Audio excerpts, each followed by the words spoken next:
So we're starting with Forest, Bronze, and starting with Tweedledum, Tweedledee. 2 play point, Q2, evolves into 4/4, standard.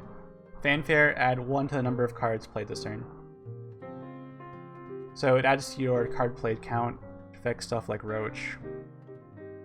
And cards that like. This is good because it automatically activates cards that need you to have like played 2 things, like a Tia or Falbert Kitten or Beetle Warrior.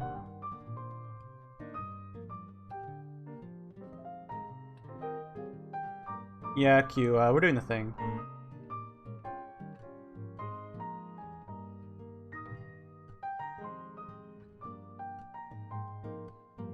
The problem, like Constructed, you don't really have the play points to work with this card. Like you have to like have 2 play points and then play your Tia when really you want to play your Tia on 5 with 2 like free fairies, stuff like that.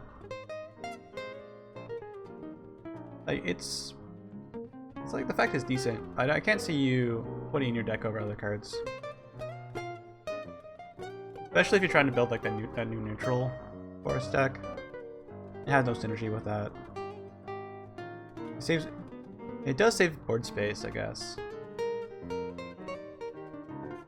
And it's like 2 effects in 1. So if you're trying to like get a countdown. When are you looking for that board space in like mid game? Maybe if you're playing like a tempo forest deck and you're relying on Beetle Warriors and stuff like Falbert Kittens and maybe the 4/3 that gets ambush when you play 2 cards before it. But it's kind of janky. I can see this like maybe you build like a really budget forest deck with it that relies on those card effects. Otherwise, it's a 2-drop. And in current forest decks, you don't want to run a lot of 2-drops because you want your goblin mages to draw your roaches. And this kind of just dilutes that pool. So I'd probably give us about maybe like a 2 Constructed. I might be underestimating the value of having the like 2-in-1 effect, but Forest already has a lot of those. And the like just the regular fighter stat isn't that exciting.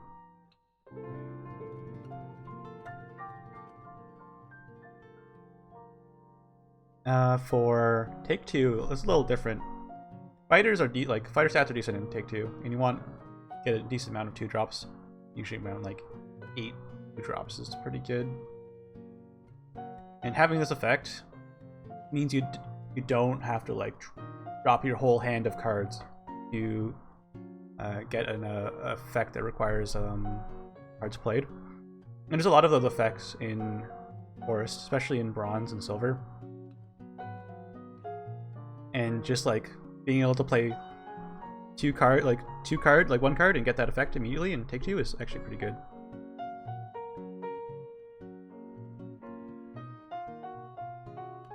I would actually give this a higher rating in Take 2. I think it's just a fighter stats, which is nice. It has lots of synergy with Bronze, Silver cards, so you're probably going to force to pick anyways. I would probably maybe put this at a 4, if not like a 3.5. I haven't really set up the rating system for half stars. I think I'll bump it up to a 4.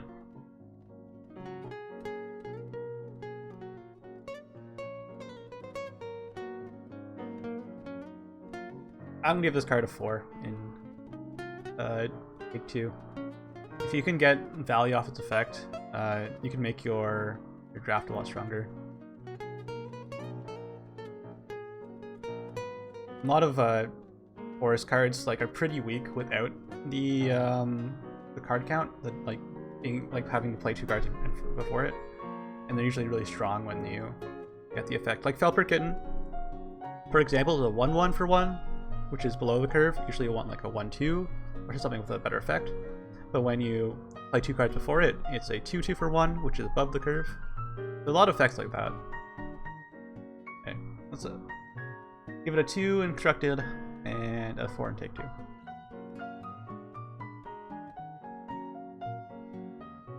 Then we'll move on to Kindly Tree and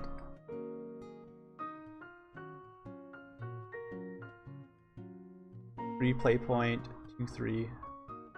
And it evolves into a 4/5. Fanfare, gain +1/+1 ward if there's at least 3 neutral cards in your hand. You're not late. We're just starting right now. So we're gonna see a lot of effects like this in Forest, so it's hard to really evaluate how often you're gonna be able to have a deck that you can build a deck that has 3 neutral cards in your hand most of the time. Because a lot of the cards that get like a really strong effect off having the neutral cards in your hand are Forest Craft cards. So it's hard to evaluate like how many, like you have to make a balance between these strong effects that you get from having neutral cards in your hand and having as like enough neutral cards in your deck to get the effect, right? But just looking at the effect, its effect is very powerful. Gain +1/+1 and ward for a 3-drop.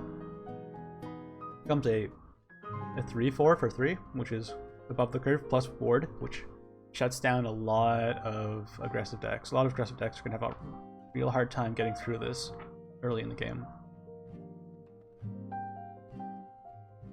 So I think what we're going to do, when we're looking at these forest cards, we're going to assume that the deck can support having 3 neutral cards in your hand at least 70% of the time, right?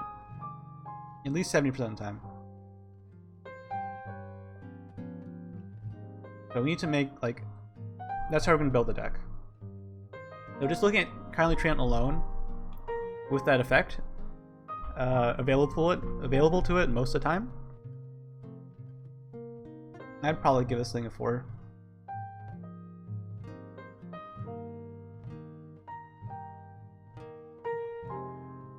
In take 2, it's just a 2/3.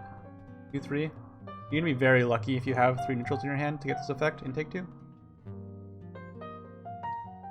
Definitely just an average card. Like a 2/3 for 3 is decent on curve. Later in the game, it's not that great. If you look at a card like Axe Fighter, it's good on curve, but also it's good late in the game because it has that enhance effect.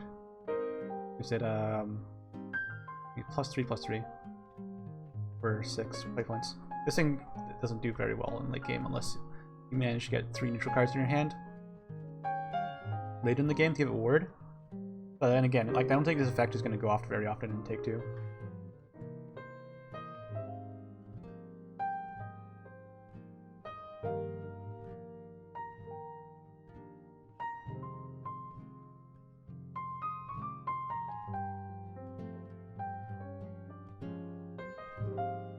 I'd probably give us about maybe like a 2-star.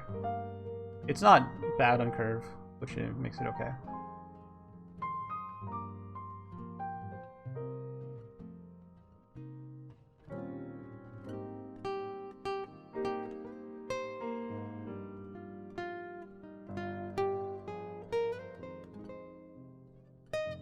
Okay. We'll move on.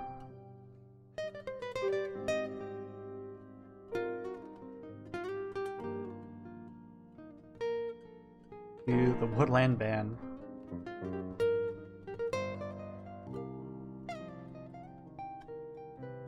At the start of your turn, give all allied followers +2/+2. If at least 4 followers with different names are in play, then destroy this amulet.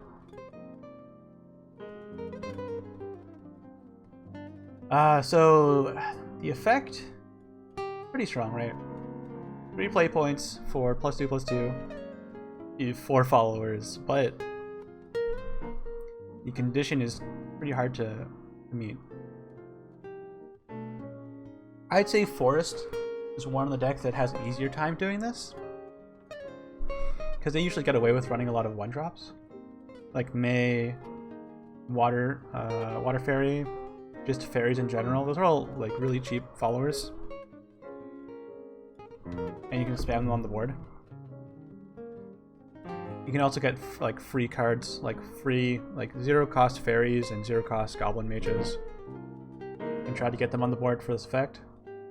The setup is definitely pretty hard to do. I don't know if the payoff is like enough to like, try to build your deck around that. Being able to having to spam a bunch of really low-cost followers on the board just to give them a little bit of a boost. They'll probably get board cleared anyways after the fact. You spent all this time trying to get this thing to work, and you're just gonna lose your board. So it's probably gonna be fun to build a deck around this. Like just like your whole goal is trying to get this card to work. Might be a little bit fun. Otherwise, I don't see people using this competitively. I'm just gonna give this a crappy 1-star. Take 2. You probably don't want to draft this. This is really hard to do in Take 2. In Take 2, you're going to have 4 followers on the board. So you're going to be winning really handily, or be really late in the game and still have enough cards in hand to drop with this thing. So it's like 5 cards. And they have to be all different. It's pretty difficult. Again, I'm just gonna give this thing like a 1-star.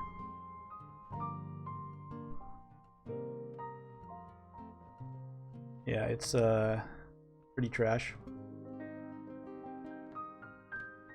The rating's gonna be 1 to 5, unless the card like just kills you, and I can give it a 0.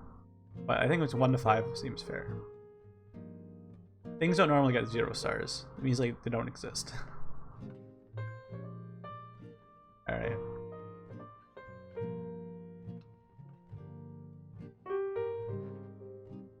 Yeah, very difficult to pull off, but it might be fun to play in Constructed.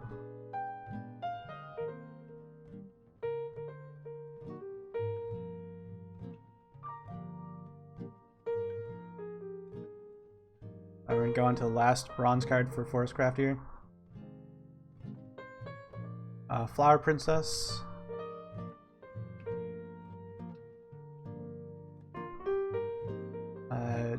4 cost, 2/4. Put 2 fairies in your hand if you have 2 or less neutral cards in your hand. Then put a Thorn Burst and 2 fairies in your hand if there are at least 3 neutral cards in your hand.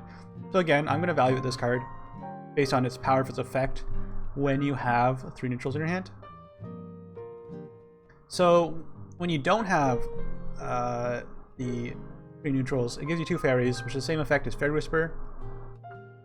And Fairy Whisper doesn't really see play that much anymore. Maybe like in a tempo deck, but usually you just want to play something a little bit stronger in as a 2-drop.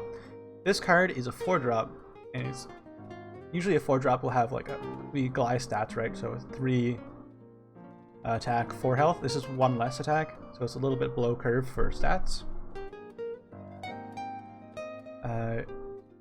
But it gives you 2 fairies, which kind of makes up for the loss of 1 attack. So it's decent. It's not bad.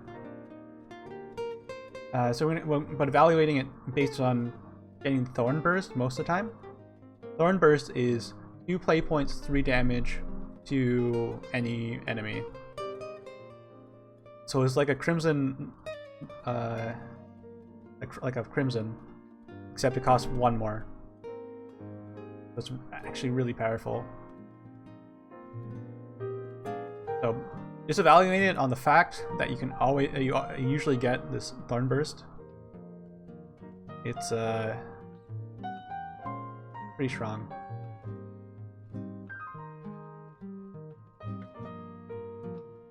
I'd give it about a 3 in Constructed, just on the fact that the power of Thorn Burst is fine. It's like really strong. And the 2 fairies, is also good. You can use those fairies later in combos. Or just throw on the board if you're like a tempo deck.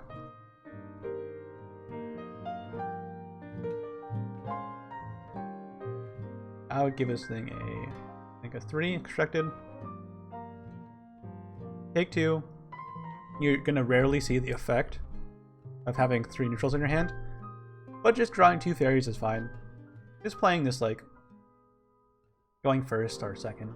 It's just a little bit of weaker Goliath, but you get those 2 fairies in your hand, which help you activate effects that require cards played before it. Again, take 2. I think I'll give this thing a 3.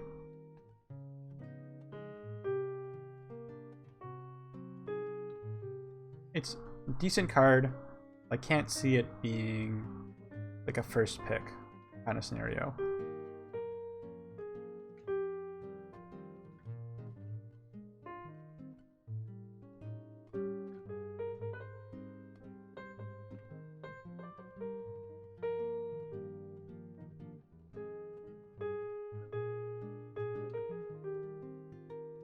That's all the bronze. We're gonna move on to silver.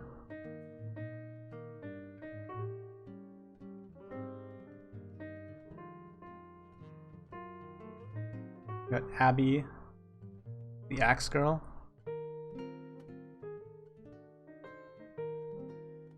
She has Clash and gain +2 attack. So she's a fighter. She got fighter stats. 2 play points, 2/2. And she has Clash, +2 attack. And Clash is whenever this card attacks another follower, or another follower attacks this card, it will gain +2 attack before they do damage to each other. So it's very strong when you're trading up. So when this is attacking something that has more value than it, and has like 4 health, this card excels at doing that.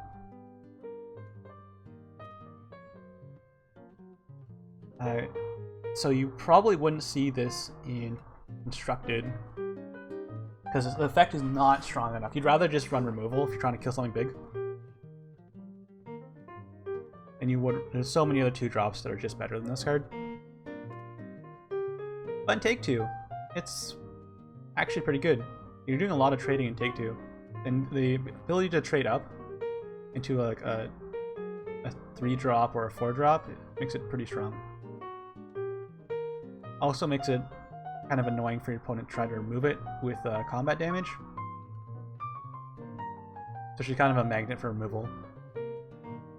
So overall, pretty solid card in Take 2. I'll give something like probably like a 2 in Constructed. Like, it's not bad. It's a decent 2-drop. Its effect is really good, but there's definitely much better 2-drops in Constructed. I'll give it a 2 stars in Constructed. And I think I'll give it 4 stars in Take 2. Definitely a solid silver drop, especially if you're looking for cards for your 2 play point slot.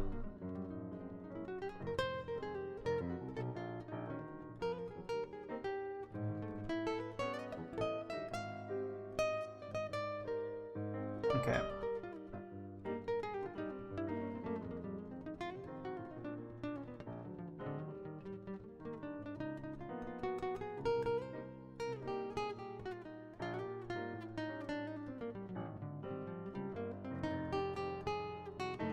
Alright. Amulet. Few play points. Wood of Brambles. Has countdown 2, so it will disappear in 2 turns. Fanfare. Put 2 fairies in your hand. Then give all allied followers in play. All allied followers that come into play. Clash. Deal 1 damage to an enemy follower. This makes all your fairies pretty strong. Just like talking about the Axe Girl, these help your fairies trade up very efficiently. Also makes it very awkward for your opponent to try to remove your stuff on board. So your 1 damage fairy now kills anything with 2 health, which is actually very good. It means that you don't get free trades in your fairies. And And the fact that it puts two fairies in your hand kind of makes up for the fact that you're losing tempo on playing this card.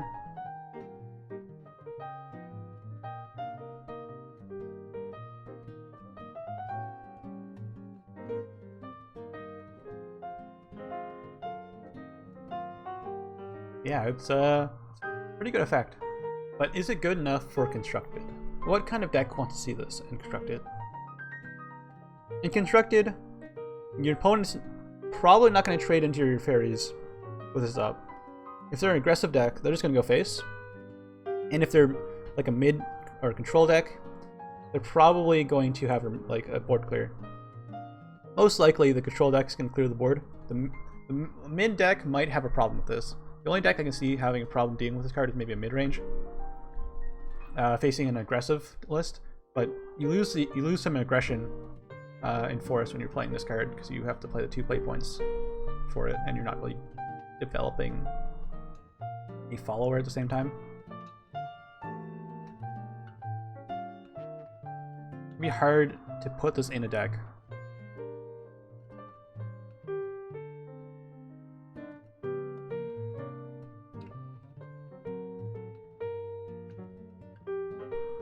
It's like the same scenario as the Axe Girl.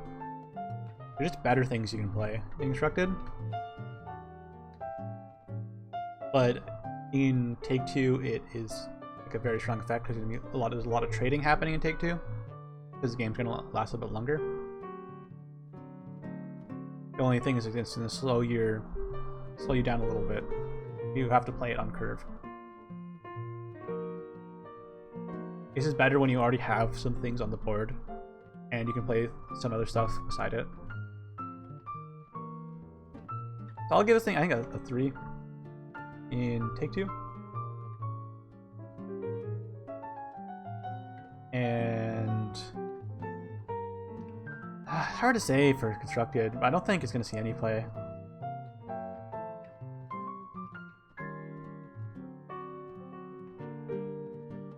I'm going to give it a 1. It seems a little bit low, but I just don't know, like, where are you going to play this?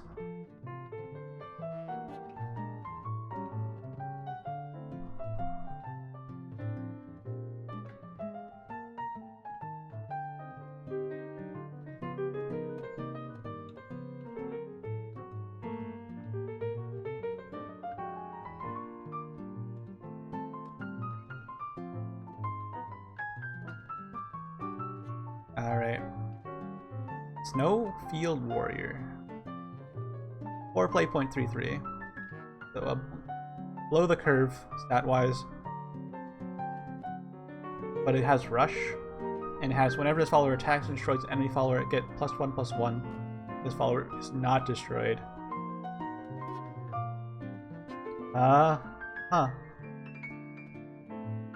It's actually, yeah, it makes up for the fact that it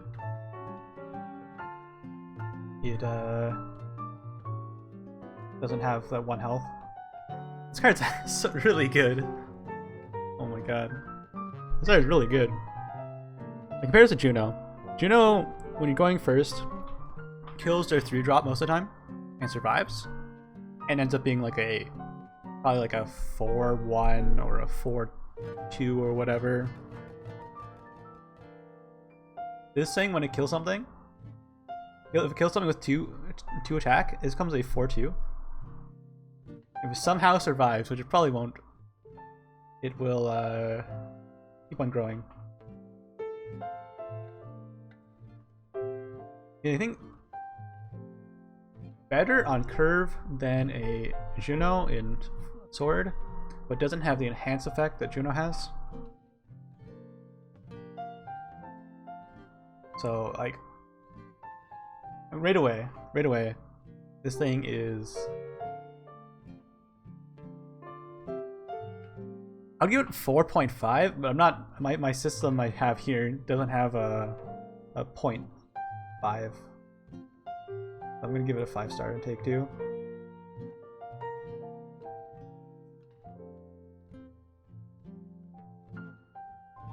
Like, in the silver slot. In the silver slot, this card's amazing.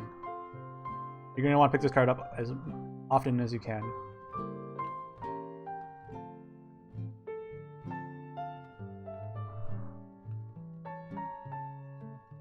Yeah, but in like constructed, I don't know what kind of forest decks want to see this. Maybe like a tempo forest. Good to get ahead on board when you're going first. So I think I'm gonna give it. I don't want to give it 2 stars. Like again, I don't want to give it a 0.5, but I think 2 stars is probably where you would want to place it. You know what? I'll give it 3 stars. It's definitely playable. It just doesn't. I don't know if it has a deck archetype yet. That will support this card. Happy, more harsh. So generous. I think it's a good card. You just might not have a home at the moment.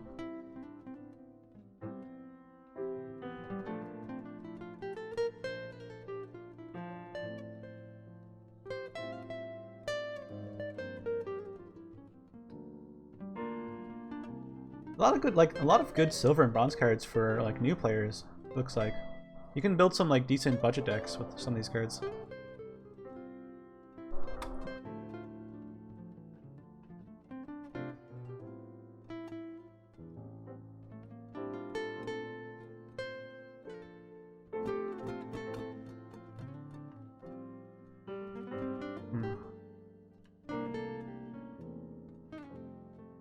There's Sylvan Elder. Sylvan Elder. 6 play point, 4/5 with Ward. So just looking at that, it's Etten. Etten is a neutral card at 6 play points, 4/5 with Ward, and it's terrible. Its stats do not match the play point cost at all. At that point in the game, 5 health is nothing. Usually it's going to die to an evolve and just like do nothing for you. But this one has a fanfare effect. Give all allied followers +1/+1 if you have at least 3 neutral cards in your hand. Again, we're going to evaluate it in such a way that, assuming you're going to have those 3 neutral cards a lot of the time, and I can just do conditional. Like, you're going to have those 3 neutral cards in your hand, and then, I don't know, have stuff on the board. It's, yeah, it's not great. I mean, what kind of aggro deck wants to be playing, like, this card, right? This is an aggro card, because you need to have stuff on the board for its effect to work. It's not like play one thing to slow down your opponent kind of card. There's much better 6 play point ward cards to help you survive. It is way too conditional for constructed. This gets a 1 star. And again, in Take 2, it's going to be very hard to get those 3 neutrals in hand, especially in that late in the game with 6 play points. And Etten is bad. Even in Take 2, Etten is bad. You don't want to see Etten. It's just Garbo.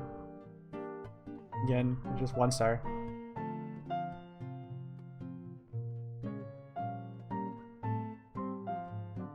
Moving on.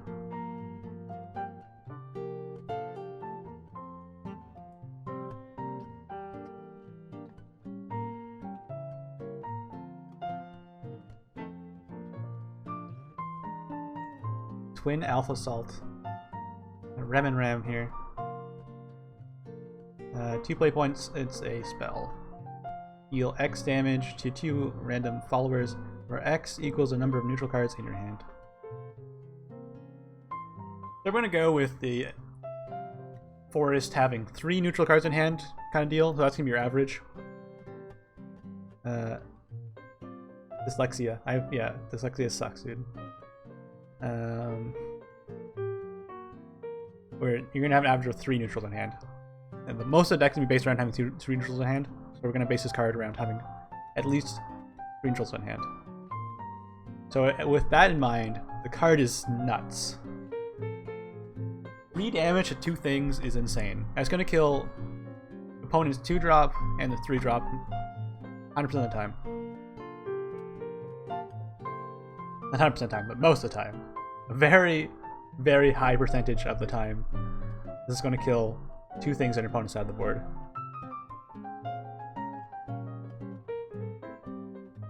For 2 play points. And 2 for 1 for 2 play points. And it gets even better if you have a more dedicated neutral deck. If your deck is more dedicated to neutral, this thing can easily go up to like 4 or 5 damage to 2 things. So in late, like in like mid game, it's just kind of like just crazy.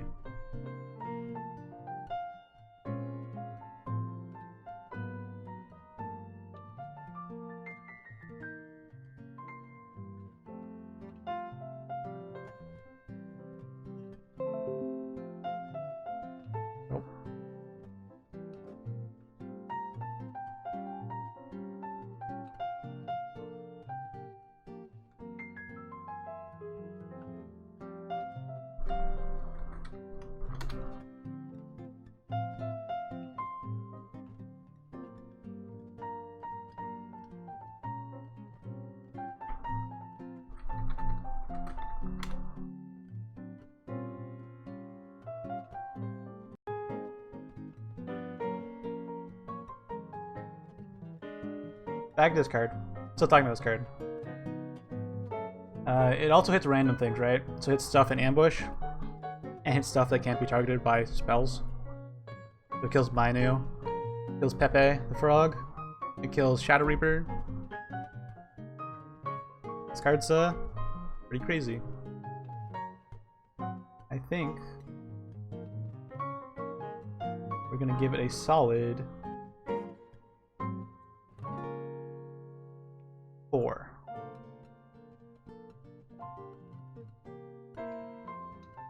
We don't know how strong neutral as an archetype is for forest yet. We can assume it's going to be decent. I don't know if it's top tier, but it's going to be decent. So at the moment, 4 is good. In take 2, this thing's going to hit for like 1 damage to 2 things. 2 maybe at best. Take 2, Garbo.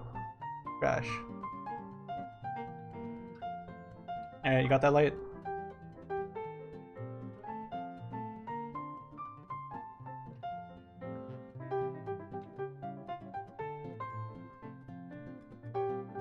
Yeah. Okay. Moving on.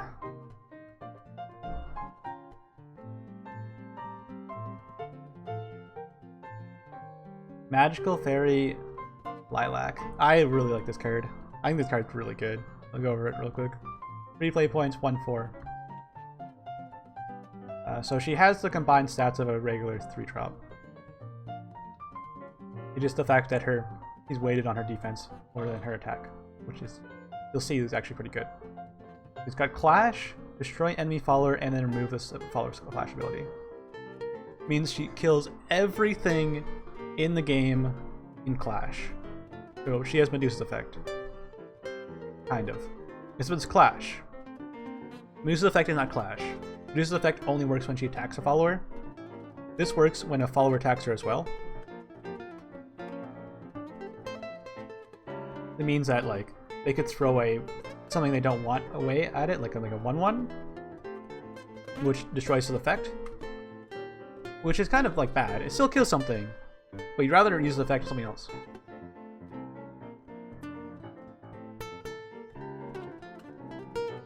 But what your goal is to evolve this, and okay, can't destroy Aegis. Of course, can't destroy Aegis. Everything that's not dumb, everything except for Aegis, and things that can't be destroyed by effects. There's a few things in the game that can't be destroyed by effects. Otherwise, it kills everything else. It kills Bahamut.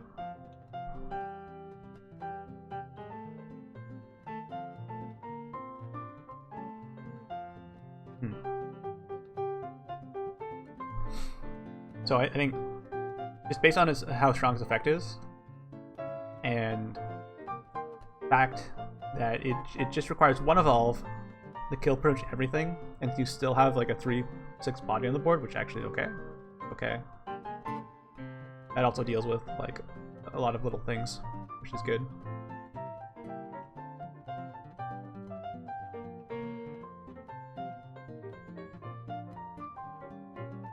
The only downside is you have to use an evolve if you want to use this effect right away, or have some way to give it rush.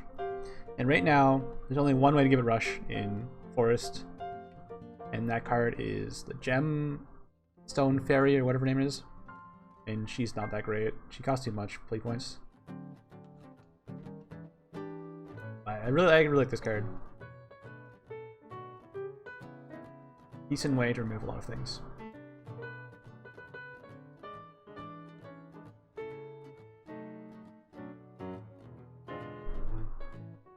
Alpha the Gemstones, yeah, I think that's what their name was, the one that gives rush. Otherwise, when you look at this card, you think of like a card like, what's her name? Sledgehammer. The Sledgehammer Exorcist in Haven. That thing is a 2/3, it evolves, does not get any bonus stats, and kills something on the board. This evolves, gets the stats, and kills pretty much anything on the board, as long as it's not behind a ward. But where the Sledgehammer kills something with her effect, she can still attack something else on the board. Be it that she's a 2/3, so she can't remove a lot of things very well. This card only removes one thing when she evolves, because she has to attack it.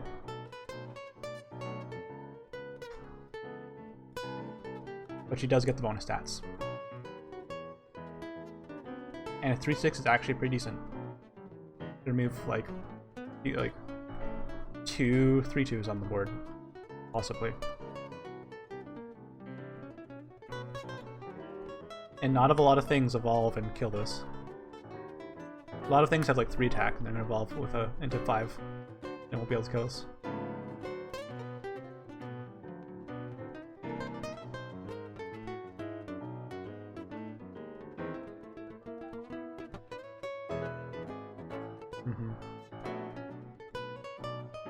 Yeah, I like this card a lot. I'm gonna give it a 4. Like, it might not see play at all, but I still think this effect is very strong.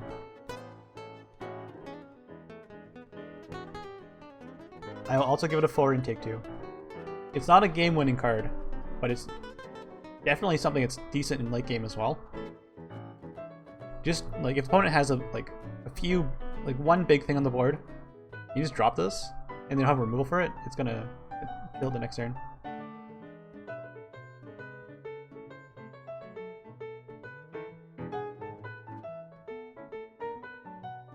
The thing is, yeah, Sybil kills this, but this also kills Sybil if it still has the clash effect. Yeah, it's a pretty powerful effect. And the stats are decent.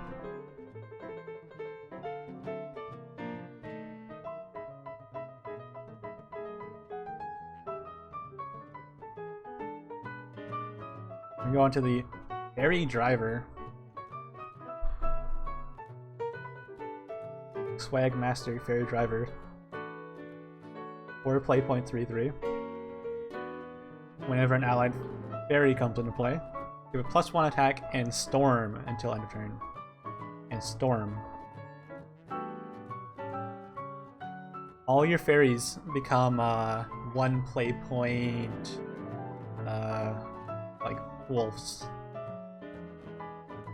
2 attack for 1 play point. It's really good.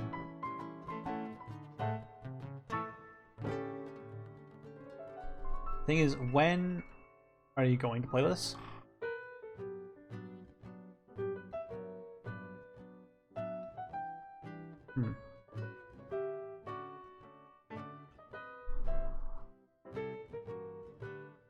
Like, have to be pretty late in the game, right? Like turn 7, you get 3 fairies off this. That's actually decent. We have 3 fairies with the effect on turn 7. That's good. And yeah, with like there's ways to make your fairies cost 0 in Forest. Like Elven Princess Mage is the main one. So on, you can do 6 damage on turn 5 if you play a Elven Princess Mage before this. If you're going second, you get the 2 free fairies, and if you have another fairy in hand, that's 3 attacks for 6 damage. Pretty good. Are we gonna see a deck based around fairies and using them as like way to chip damage at your opponent and then maybe kill the roach later? We'll see. Definitely aim towards an aggressive tempo or just aggro Forest deck. Forest can make this card free. There's a card that reduces cards with play point 4 or lower to 0. I forget his name at the moment. Yeah, Lionel. Hey, Lionel. Lionel will reduce its cost to 0, so you can save this for later and make a big combo fairy damage thing if you want. That might be a little too much setup, but yeah, it's you can do that. I'm going to give this thing a probably like a again, it's like it's a very strong effect, but doesn't have a home at the moment. Maybe like 1 or 2 of in a aggro deck. We'll give us a 4. What do you guys think? I'm kind of torn. It's like a 3.54. Yeah, I wish I had 0.5 stars. 4, yeah, okay. Take 2. Also the same, like you're gonna be able to get fairies. Chances you're gonna get like 0 cost fairies a little bit lower. But in like an attrition game, turning your fairies into 2 damage storm is actually really good.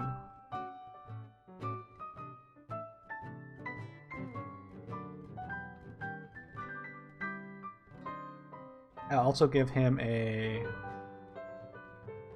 I think there's a lot of worse things you can get in the gold and legendary slot for Forest.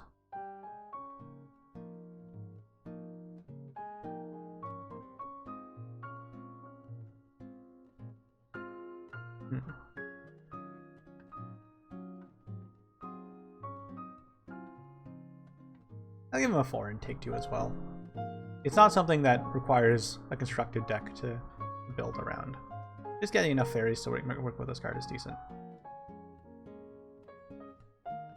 And plus, he has... his stats aren't terrible. And 3/3 for 4 is like... it's not terrible. It still evolves to kill something.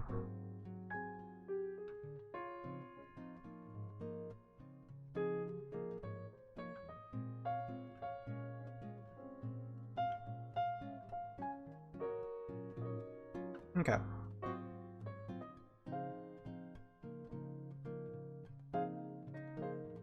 Is a solid 2. I don't think it. You know what? I'm rethinking about it again. It probably drops to a 3 in constructed. Oops. But keep it at 4 and take 2. That seems a little more reasonable. I might be overestimating it. This is a little bit safer decision with rating.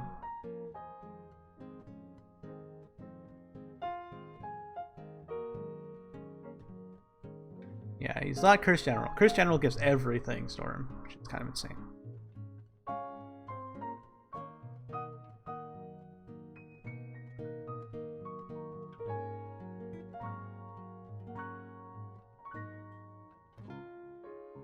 Yeah, but he gives it +1 attack, where Curse General doesn't. 3 stars seems reasonable. I'll go with 3 stars. Not 2. Not 2, but definitely 3.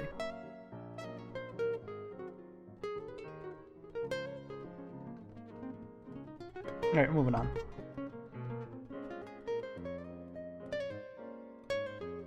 A lot of guys are arguing about this card in the chat.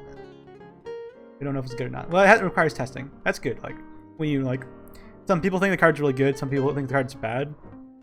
You know the card has an interesting effect, right? Alright. Fairy Dragon.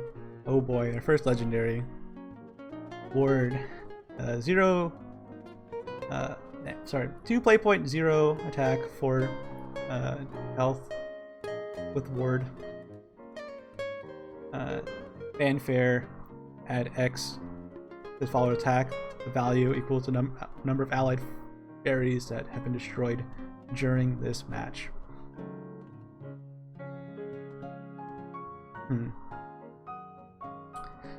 Okay, so if 2 fairies die, this card's average. Like, it's like good. It's like decent.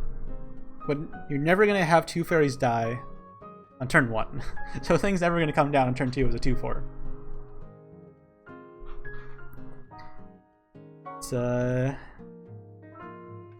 It's not Reaper, because this card only works on the Fanfare. So it's not when things die on the board when this is around.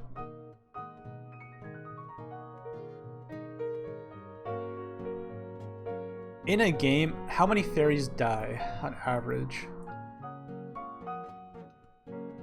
I want to say like 4 to 5 fairies die in a game on average, and that's like late in the game. A lot of the time you're saving your fairies in your hand for roach effect.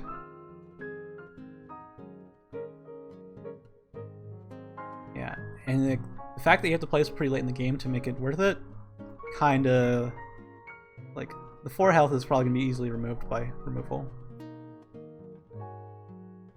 It's kind of a roadblock. So you can't. The fact that you can't really play this early in the game makes it pretty bad.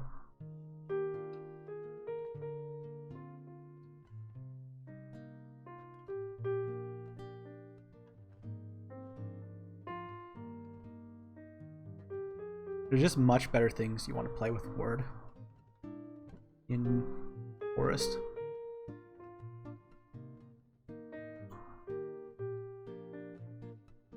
It's pretty bad.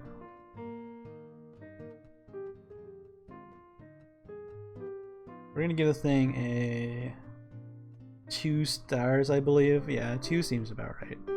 It's playable. It's not absolute trash. You can still play it.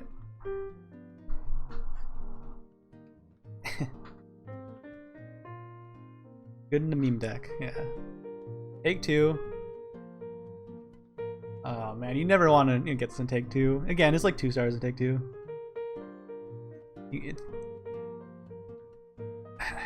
It's just going to slow down the opponent just a little bit.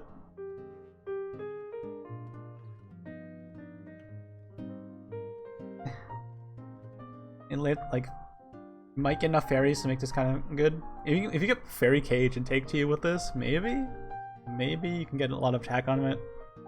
And maybe your opponent doesn't have a way to kill it, and maybe you can kill your opponent with it. That's a lot of maybes. Just not great. If it just had 1 attack normally, if it was a 1/4 for 2 and had this effect, it would be the stupidest thing ever. The card would be so dumb. The fact it has 0 attack makes it just trash. You can't play on turn 2. If you play on turn 2, it's just like a simulacrum.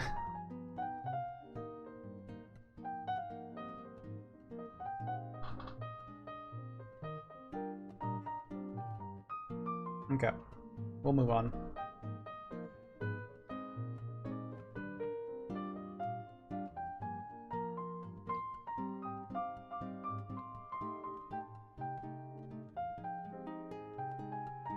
Next is Beauty and the Beast. I know a lot of people are hyped for this card. 6 play point, 5/6. Evolves into a 7/8. Fanfare. Gain +2/+2 if you have at least 5 cards in your hand. Which is pretty easy for Forest to do, because they can generate fairies and keep the fairies in their hand. And then gain resistance, damage, and destruction spells and effects. Okay, yeah, damage and destruction and from spells and effects. So both of those are from spells and effects. If you have at least 3 neutral cards in your hand. And we're going to base this card on having its effect most of the time. You're going to build a deck around it. This thing's really annoying to remove if it has the extra effect of 3 neutrals. If you have 3 neutrals in your hand, you probably have 5 cards in your hand because you probably generated some fairies. This card does not die to random damage effects or Samus Decree or something like that. So he's much better than something that just can't be targeted by spells and effects. The fact that he just can't be damaged and destroyed by them makes him really strong. They also, the downside is like he can still be banished. So Haven might have an easier time to remove this. But also it comes down as a 6-drop with pretty good stats. Even if you just have 5 cards in your hand and you don't have neutrals, it's going to have a lot of stats for 6-drop.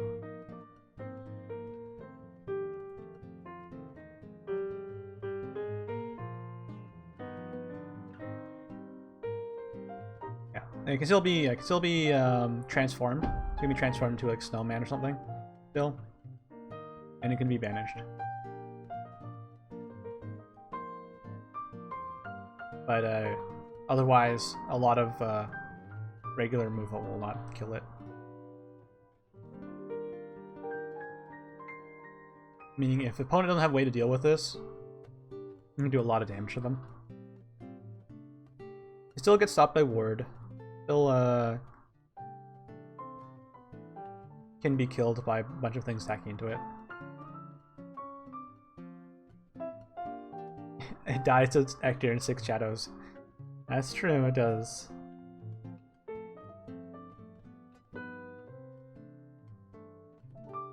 Yeah, I can see Dragon having a pretty easy time to remove this. And if you're Shadow, you have Ector, you can just use Ector to remove this, but this, like, at least it eats the shadows that Ector's using up. You know, I guess, or something. You still spend all your whole game saving up to play this card, right? It's not impossible to remove, it's just hard to remove.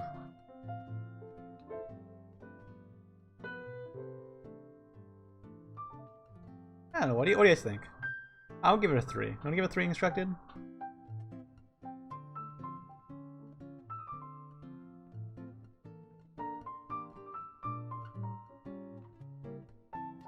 In the current meta, would this card work?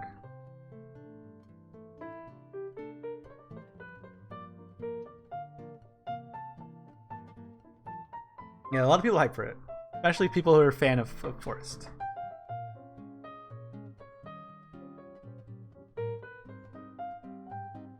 I'm gonna give it 3 now. If neutral Forest becomes a thing, it will probably bump up to a 4. Take 2. The first effect is pretty reasonable to get. So 6.78 for sit, yeah, that's pretty good. The opponent doesn't have removal, it's just like it's a huge body. So it's not bad in take 2. There's probably better effects you can get, but still.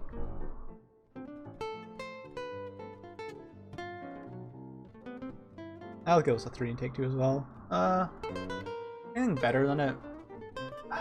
When you're picking cards in Forest, you really want like good tempo-y win cons. And just having one big body good enough. Kill a lot of things. Yeah, I'm gonna bump this up to a 4 in take 2.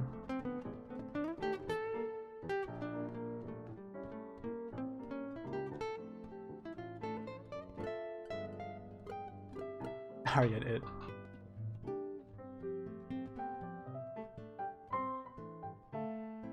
Yeah, he's just like one big body. He's a big ball of stats.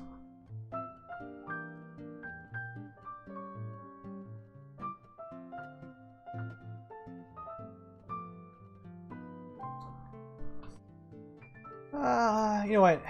I'm going back to 3. I think everything about it. Just a big ball of stats is the best thing. There's a lot of removal on take 2. Surprisingly, especially in Shadow. Shadow has a lot of ways to remove this. This actually gets really wrecked by Shadow. Okay, we're gonna go with 3 and 3 and move on. We're done with Forest. Let's get it here. Very light. You want changing it?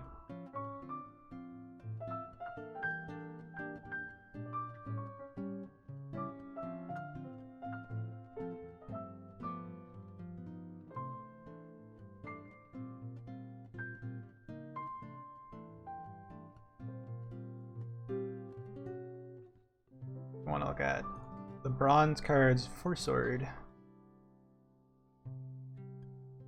And we're starting off with Rabbit Ear Attendant.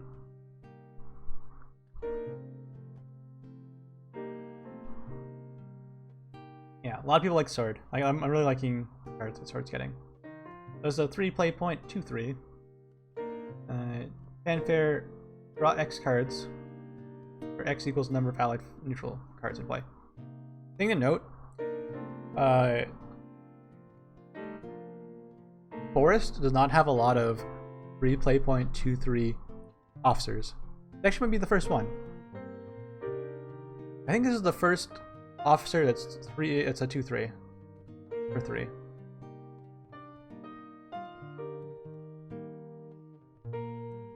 And correct me if I'm wrong.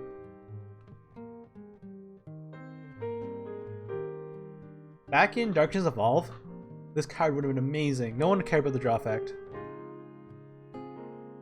Everyone would just play this because of stats. The stats are really good. Sorry. Sword Officer. They call it Forest? Sorry. Anyways.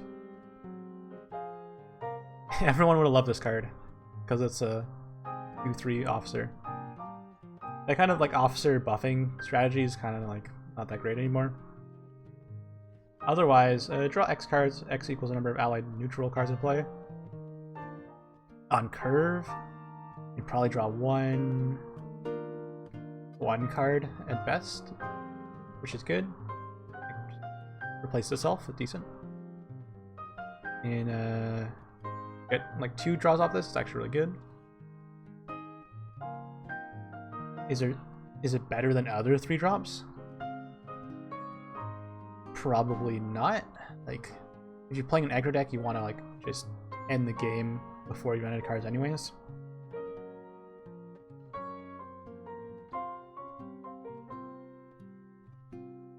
Like, not neutral. This is main downside in the neutral Sword deck. I think you want to play a lot of neutral cards.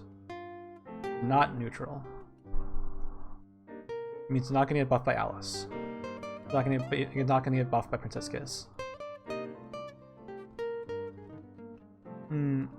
Neutral Sword is like somewhere in between aggro and mid-range.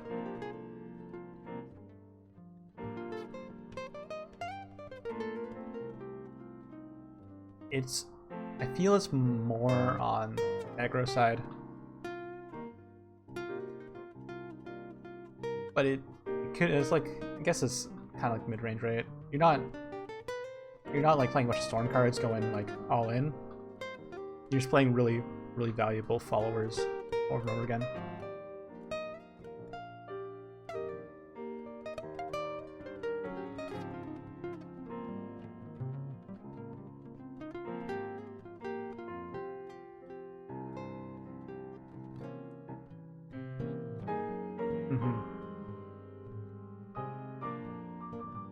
Like, yeah, it's good. It's good card. Definitely good. I'm gonna give it a 4. But it's not neutral. It's not Grimir. It's not Goblin Leader, which we're gonna see later. And I definitely still run probably. You should probably still run 2 of these in your neutral deck, just to replace stuff. It's a pretty good card. You run because of the other 3 drops you want to run, and this isn't neutral. You want to like run a curve of neutrals out drop an Alice, win the game. This also competes in the 3 drop slot with Cinderella.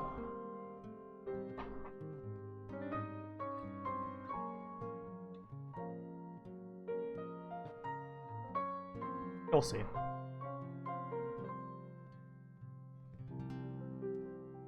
In Take 2, it's fine. It's like I said, the officer having a 2-3 for 3 officer is actually really good. Even if you don't draw cards off of it, the fact, like, just the fact that it's 2-3 officer, it can stick around to get buffed. Like 2-3 is like the best stats you can get for a 3 drop most of the time, without being the card being insane.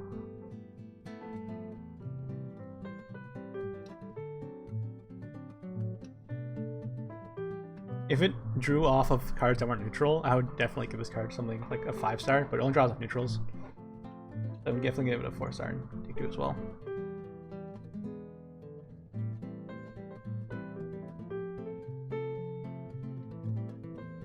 Okay, moving on.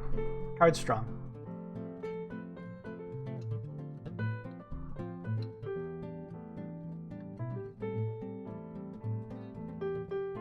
Card would be stupid if it just followers. Okay. Kiss of the Princess. A 3 play point spell. Give a neutral follower +2 attack and 4 defense. Then change that follower into a Swordcraft Commander. Commander Ding Dong meta, yeah. Make your Bellringers into 2/6 commanders. Okay, this is better than Forward Weaponry. Forward Weaponry gives only +2/+2. It gives only +2/+4. That's insane. It's like one of the best buff spells in the game. The only problem is you can't stack 2 of these in one thing. Because it becomes a commander, it's no longer neutral. I think. Okay, it's Swordcraft Commander, yeah. So okay, no longer neutral. No longer neutral. But if you put place on your like 2-drop, make it a 4/6, and you attack for 4. Actually, really good. I'm gonna hit a 3. Instructed. I don't know where you're gonna put this. It's like there's enough room in the neutral deck to play this card. It also can't buff Cinderella or any officer you would put in the deck. But I think you're gonna be running a lot of neutrals anyways. Mainly.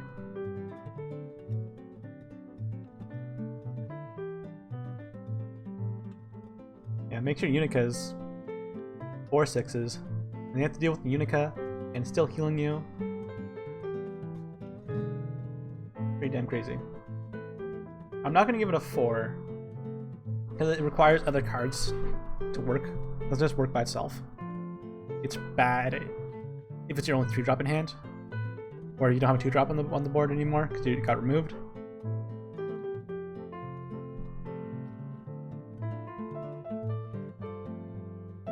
So it's not good in every single situation, but it's good. It's really good in the situations where it works. So I'm gonna give it a 3.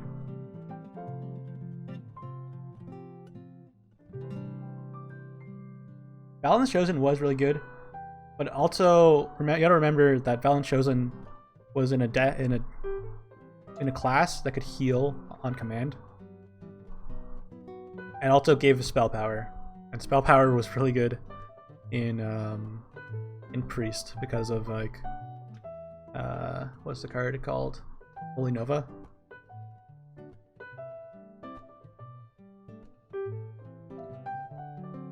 And for Take 2, pretty terrible. You're not getting enough neutrals for it to make this work.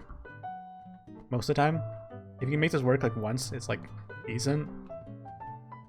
You gotta have to have this anti-neutral in your hand. It's like, yeah, it's pretty bad.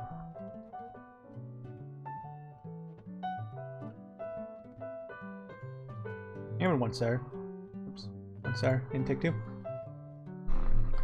You do draft, what, like 6 6 neutrals in a one run, and sometimes you draft neutral removal instead, followers. Yeah, I don't give it 1 star. Minus 5 stars. Alright, we'll move on.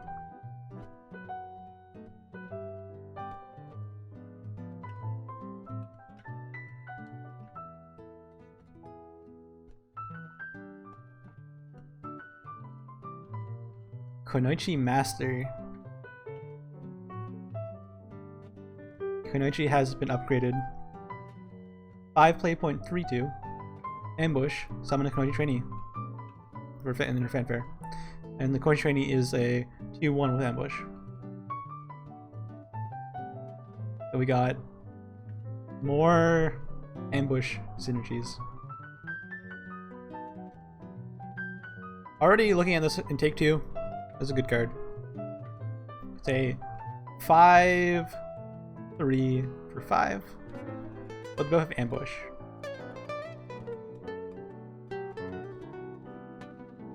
And split over 2 bodies. Rogue's Creed support, yeah.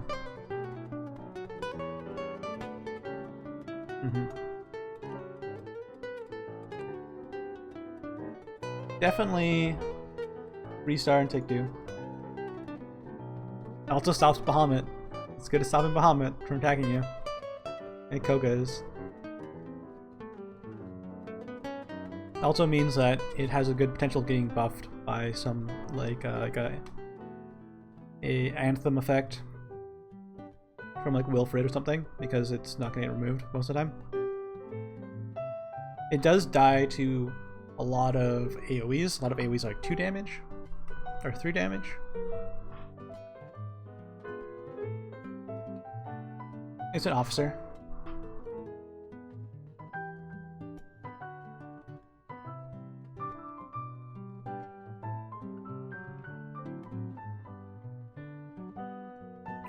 Where are you gonna put this in constructed? Maybe a ninja deck will work, but I don't see it happening right now. We'll see. Ambush deck is it's hard to say if it's gonna be okay or not.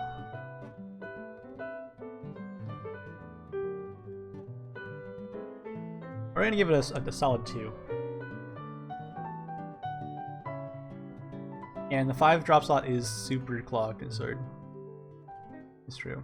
Even in like in take 2, there's a lot better 5 drops, but it's not terrible.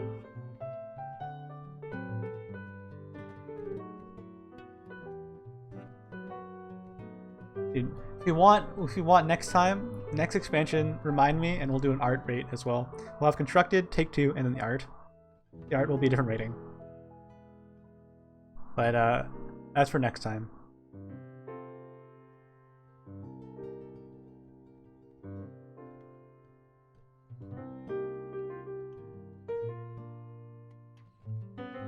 Okay, moving on.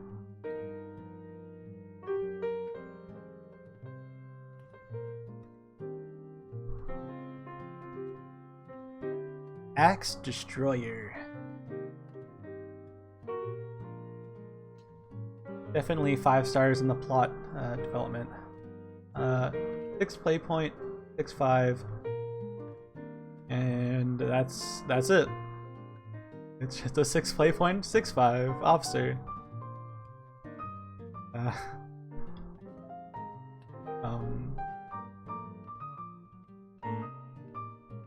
Island Evolve effect, yes. Oh, let me set. Okay. Evolve. Destroy an enemy, follower, or amulet. Okay.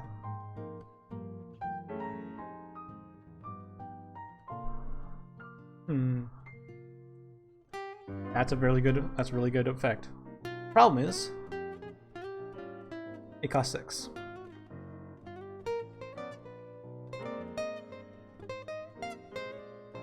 If this costs 2, if this costs 4, if this was like a 3-drop, a 4-drop, or a 5-drop with different stats, and same effect, it'd be really good. It costs 6. It's not like Sledgehammer can't kill amulets. Let's kill amulets. There's actually a few amulets I want to get rid of. Thicker Sledgehammer.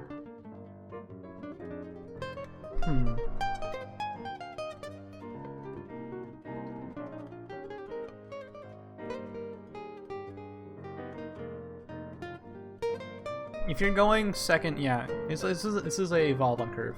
It's actually an evolve on curve. It's actually really good. It gets +1/+1 on the evolve. It means it's gonna kill 2 things most of the time.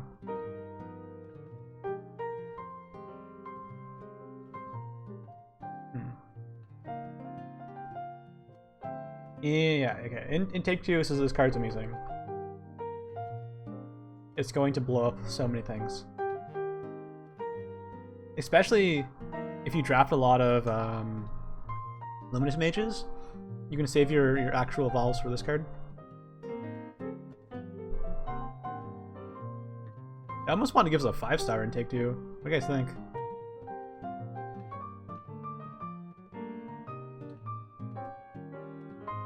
There's not a lot of good 6-drops in Sword. A lot of their good cards are concentrated on the 5.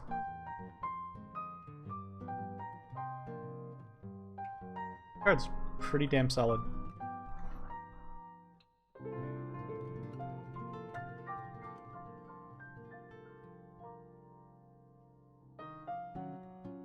I think it's the best card that's bronze in the 6-drop slot. I might be the best card in the 6-drop slot. A lot of the time, oh sorry, that's constructed. Okay. Take 2, there we go, sorry. Take 2. A lot of the time in Sword, you're playing a Axe Fighter enhanced, or a Juno enhanced, or a Simone enhanced on 6, because you have no good 6-drop. This is actually a good 6-drop. Okay. 2 stars in constructed. Its effect is decent. It's not like the best thing ever, but it's not 1 star. 1 star is like garbage. It's not garbage.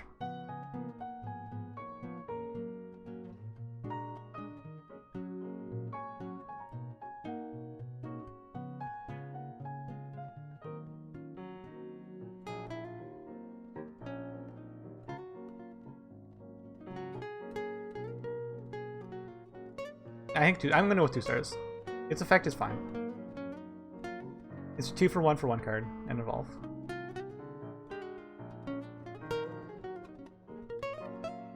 Unconditional removal. That hits followers and amulets. Yeah, I'm gonna keep it at 2 stars. All right, we're going to silver. The waifu rating. Next time, I forgot. 5 stars in Take 2 is like a lot to give, but the effect is insane. Kawi is a 5, yeah. Feels generous.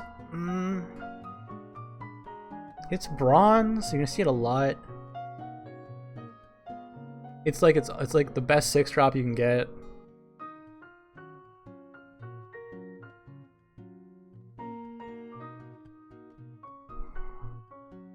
It's 0 to 5 waifu, 5 out of 5 kawaii, and 100 out of 5 fast. That's really fast. Comes down on turn 2, it's super fast.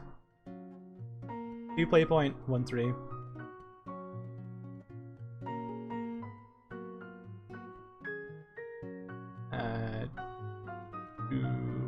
Whenever his follower is destroyed, whenever an enemy follower is destroyed, gain +1 attack.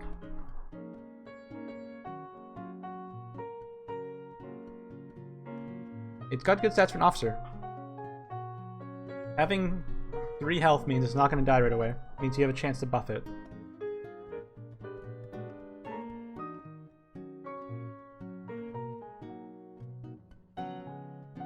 It's gonna be a target for the enemy to kill it right away, because they don't want it to get out of hand and do a lot of damage to them.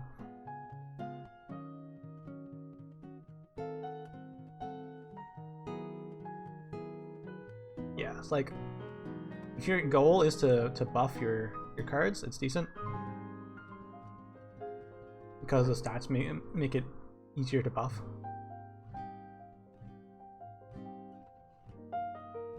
But I think that kind of strategy is kind of out the window now.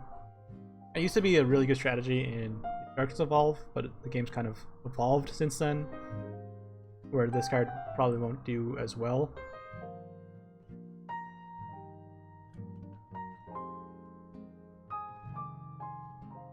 This thing is a monster if the opponent has a bunch of things that have 3 health, and you evolve this and Cyclone Blade.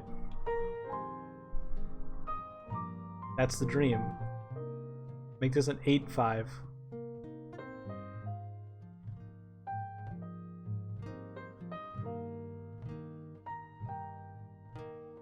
That's the dream. Otherwise, it's okay.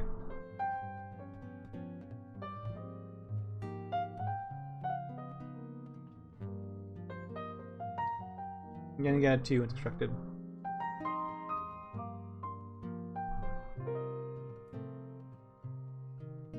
And it's gonna get 3 and take 2. Because there's a 2-drop. It's not bad. Doesn't really trade very well, it's a problem. But Fencer's coming back. Fencer's coming back into take 2. If you can combine it with Fencer, it's gonna be a beating for your opponent.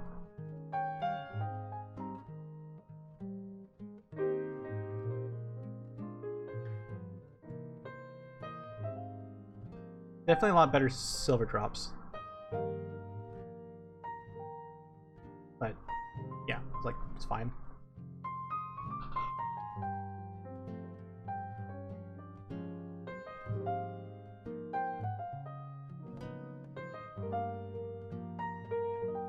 So that's Cold Steel Hedgehog. Move on. Ninja Blast. Shield of Flame. What's that in Japanese? Because that sounds really lame.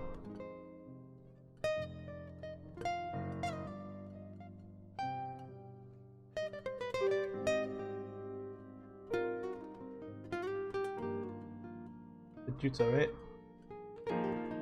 Yeah, it's a fire jutsu. Yeah.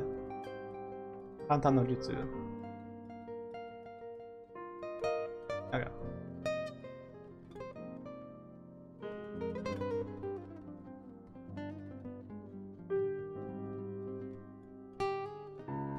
Anyways, 2 play points, 3 damage to enemy follower, 6 damage instead if allied follower ambush in play.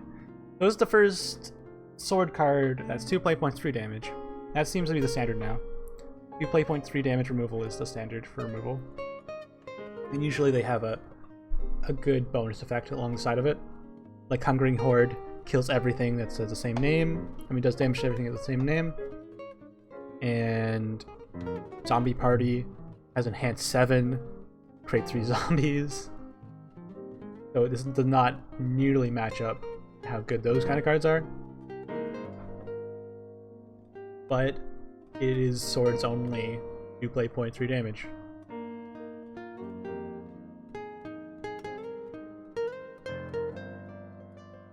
And yeah, it's easy to fulfill the having an ambush follower, but do you want to have ambush follower most of the time? Yeah, in like Pepe sword, in like a frog sword deck, definitely good. Aggro sword deck, you're probably gonna run a lot of ambush cards because they're easy to buff and they're almost guaranteed damage.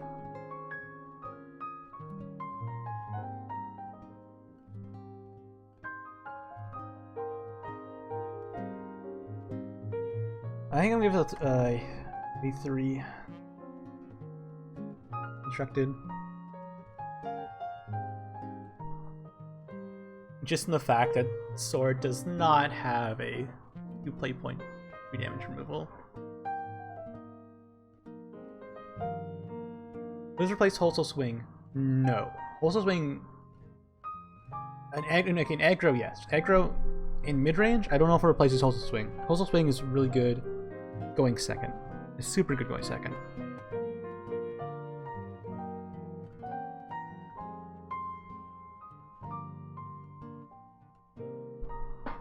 Yeah, if the ambush part, if you're playing a deck with ambush in it, 6 damage is a lot for 2 play points. Okay.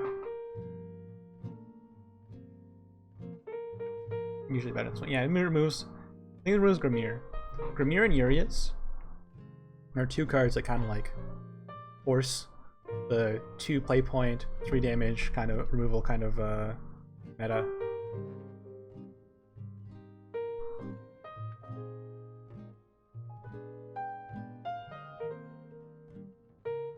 Oh yeah, Salamander. So, Hungering Horde, Zombie Party, Breathless Salamander. Those are all fit that kind of 2 play point, 3 damage removal with another effect. This other effect is not as good as those other effects, but it's the only thing this sword has. Take 2. Yeah, it's good there too. I'd give it 3 stars there too as well. More likely you're gonna actually get an ambush follower and take 2 and use this effect.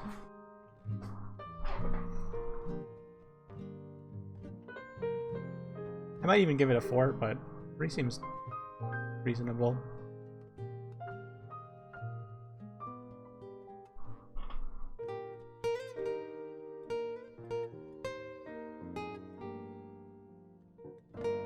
Yeah, it's a good card. A lot of the time, like, Silver Bolt is good in Take 2. This is better than Silver Bolt. Kinda.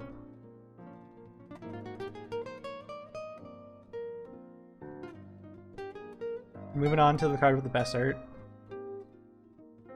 Young Ogre Hunter Momo.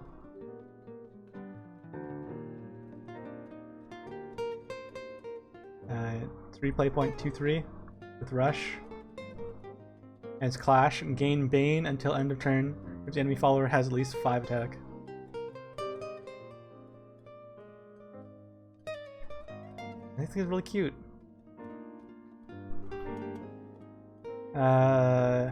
Yeah. Gun. So it's like, compare this to Scyther, right? Scyther from Dragon is a 3 play point, 2/3 against Storm if you have Overflow, and this has Bane. This gains has Rush at all times. And it has like a Giant Slayer effect where it just trades something with 5 attack.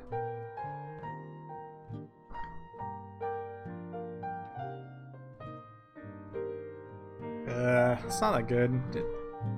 Like, yeah, more comparable to Blitz, I guess. Yeah, this kills a lot. This kills a lot more things, especially if Dragon's really popular. It's even decent against like Shadow. They've like, it kills a lot of 1 attack things.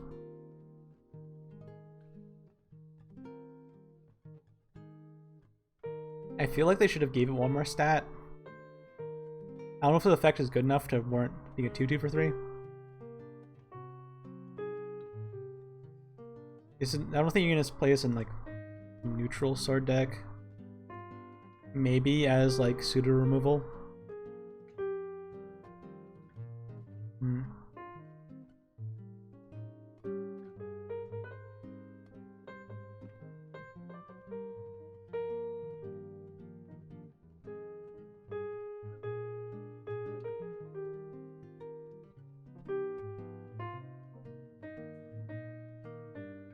Yeah, I don't know.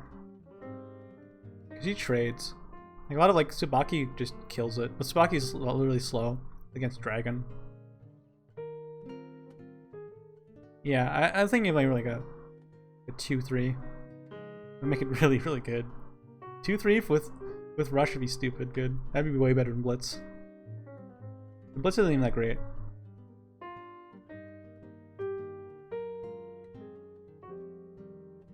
But I feel like you kind of have to power creep a little bit because Sword's so behind, like Dragon and Shadow right now. They kind of need a little bit of a push, and this card's not really doing it.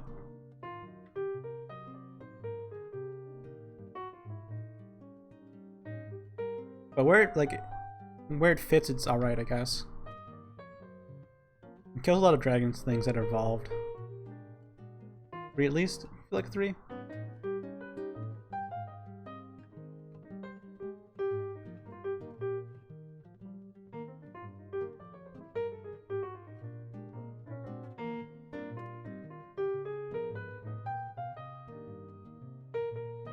Okay. Take 2, she's about the same.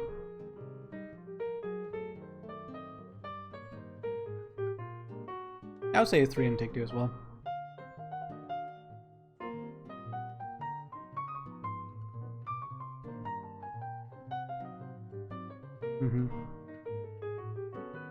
This is better than Giant Slayer. Giant Slayer isn't a body. This is a body. And it says different uses.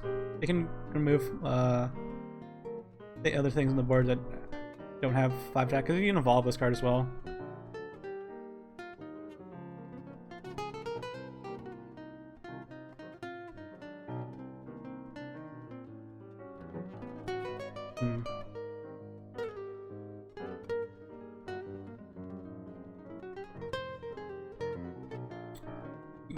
Yeah, like if the opponent has something with 5 attack and something with ward you can't get over, and at a point in the game, you're probably already lost. I don't know.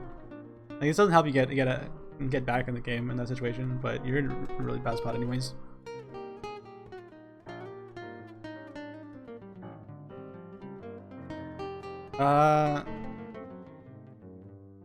It doesn't do it. It's conditional removal. Very conditional removal. It's like good in the same kind of spots that Scyther's good. But Scyther also is Storm for face, which can push lethal. This can't do that. Like, I know I'm comparing 2 class cards, but I feel like the better silvers.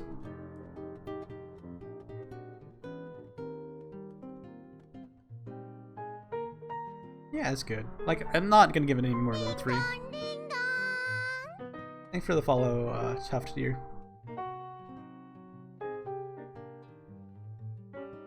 Thing is, like, Sword is the best at saving evos right now in Take 2 because of Luminous Mage. They use like no evos ever, and it's the best.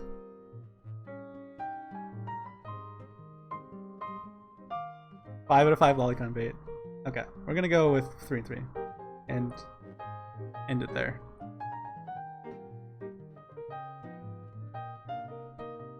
Get the old man, old woman.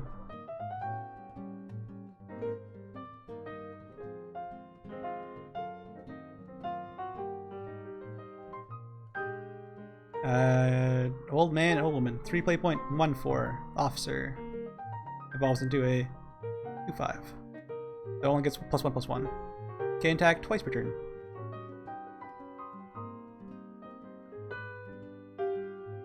And then it gets Bane when it evolves. So take note of that. So when you evolve it, it's going to kill 2 things a lot of the time.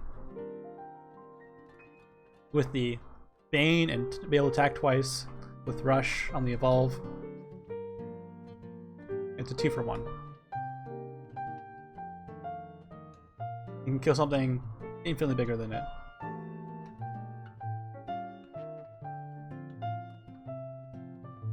I think this card's really good.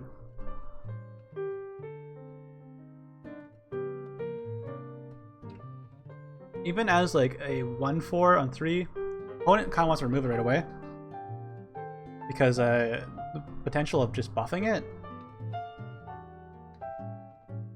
with like a white general or something and attacking twice at face is actually kind of scary.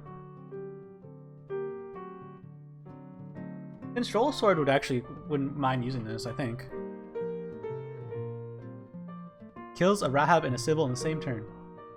As long as Rahab isn't evolved Yes, and didn't have like the play point bonus. But yeah.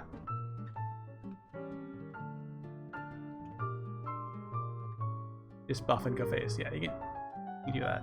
So it's multi-purpose card. It's scary for the opponent because it can attack twice. It's you want to move it right away, and then it has a chance of killing two things.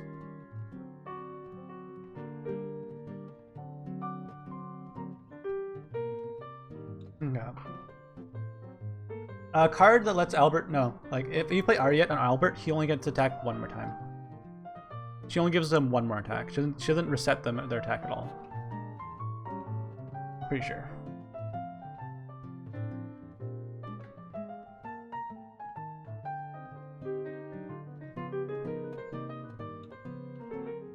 Albert gets 2 attacks after.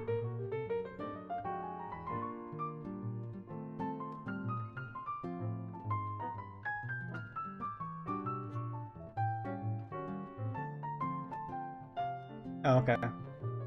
Alright. He resets Albert, okay. So yeah, I guess with Ariette, you get 2 more attacks.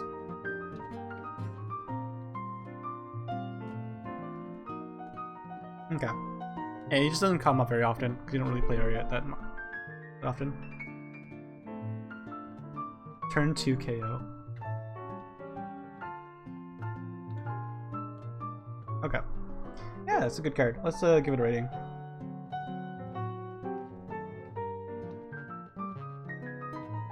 Give us a 3 in constructed. It does its job pretty well.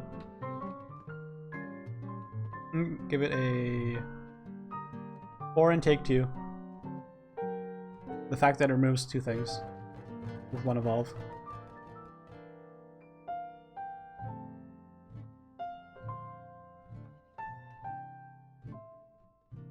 Is 3 too much though? Like it's good what it does. It'd be nice if I did like a 10-star rating.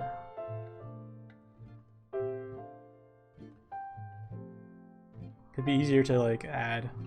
Next time I'll work on a rating system. I kind of rushed this one. But 3 and 4 seems okay, right? Maybe like 3 and 3. I don't know. 4 is a lot to give. Especially when silver drops and sword is so good.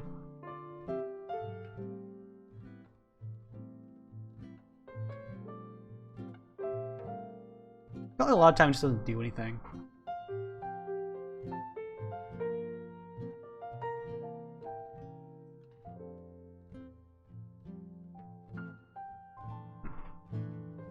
Okay, let's keep it like that. I don't want to stick on these cards too long. Talking about stupid ratings when they don't really matter that much. Arbitrary numbers.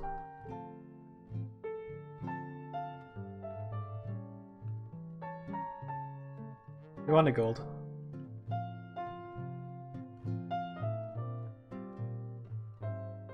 Alright.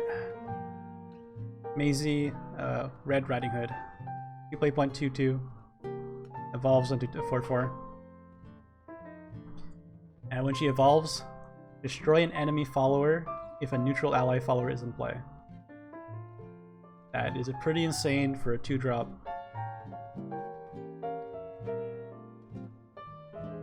Because you immediately evolves on turn 4, right? I've seen people. I saw like a mock game that GameWith played, and the blood player didn't remove this when it was like in play on turn 4, and he evolved it while it was in play and attacked for face for 4 and kill something. It's so good. This is really good for neutral decks. I would say it's almost auto include in any neutral deck. And I feel neutral deck's gonna be pretty strong. The only problem is it's not neutral itself, an officer. So it doesn't get synergies with neutrals, but destroy something. It's like unconditional removal. It gets the full evolve. It's pretty insane.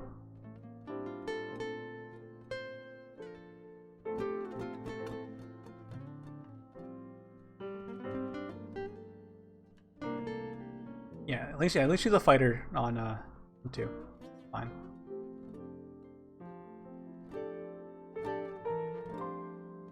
Mm-hmm.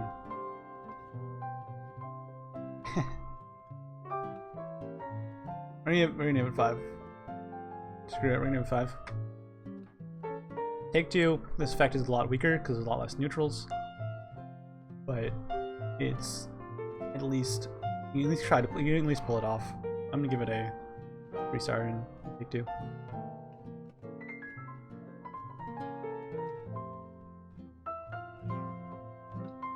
It's like not the hardest thing to pull off, but so definitely a lot weaker. Yeah, I'd rather get Maisie than than Abby. That's right. There's a lot of things worse than her in take 2.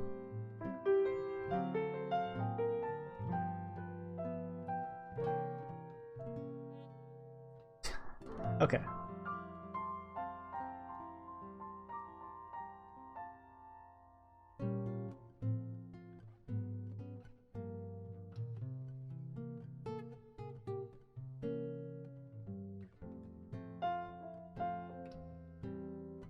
Next we have White Ridge Swordsman, 5 play point 3/4.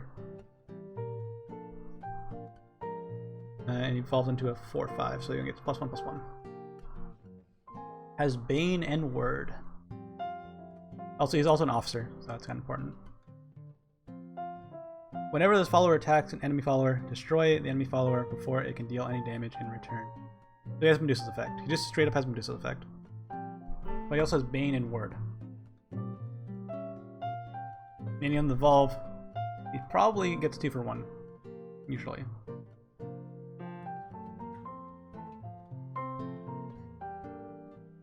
I'm a fan of these evolve and kill something effects. Yeah, I agree. Straight up, it is insane in take 2.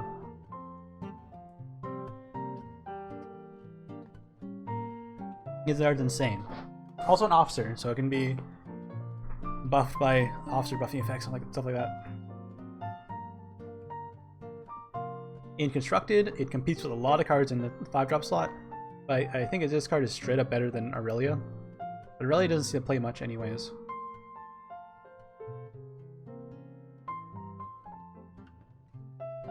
No, this is not Clash. It's the only one in tax. It has Bane and Word. Oh my god. I think if you're playing a Control Sword deck, you want to include this card over Aurelia.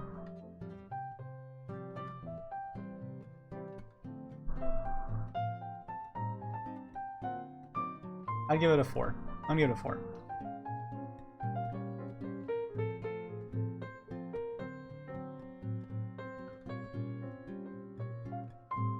It just it slows down the opponent with Word and Bane.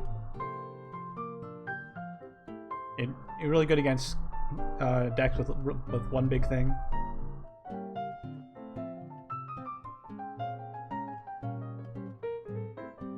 No, we're in Sword. We just did Forest. We'll get to Shadow later. 4 might be a little too much, but I only have a 5-star rating system. We'll give it a 4. You hear me say it a lot, and I want like a 0.5 or something.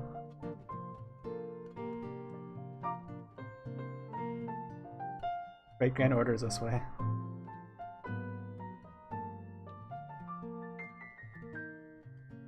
Now we have Council of the Card Knights. COCK. 5 play point spell. Summon a soldier, a club soldier, a heart guardian, and a spade raider. And those cards are these guys. Club soldier is 1/3 with Storm. The heart guardian is a 1/3 with Ward. And the spade raider is a 1/3 with Bane. And they're all neutral.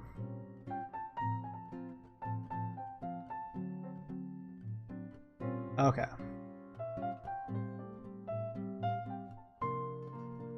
So yeah, they're all neutral, meaning that neutral synergy decks are gonna love this card.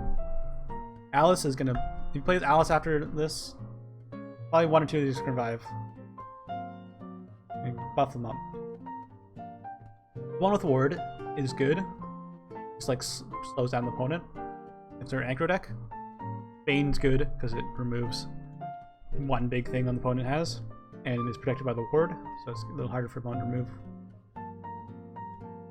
The Storm one is probably the weakest. It's only 1 damage Storm, but it can remove like a skeleton or something, or just get 1 chip damage in. You can also evolve this if you want to do 3 damage phase. You're feeling a little smarky.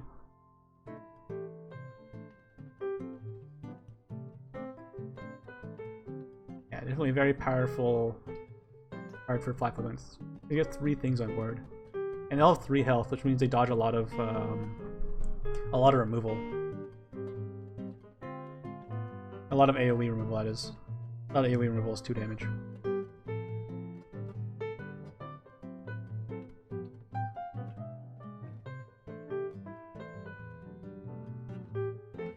Yeah. Like, think of how good Goblin Princess is. This card's like insane compared to that one.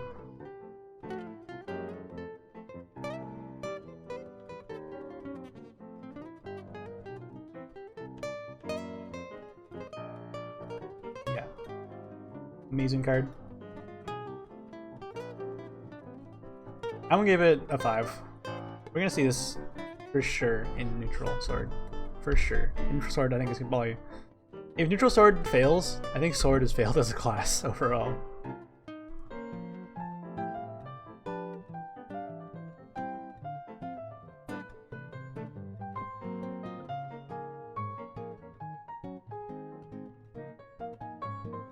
And in Take-Two, definitely wants this card. No real downside. Like, it's just a good card.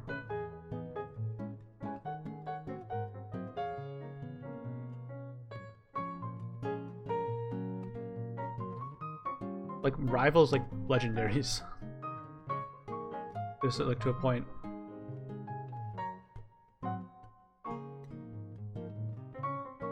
The only thing in Take-Two, you don't have like guaranteed buffs for them.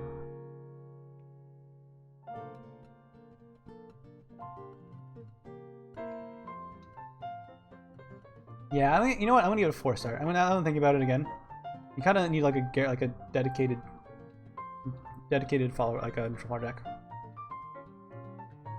Where do you want to run it though? 5 sword slot is so crowded. All the great 5 drops, Albert, Lemmy, etc. You're playing neutral sword. You know how you run like Alweda's command? You don't run Alweda's command anymore. You run this card instead.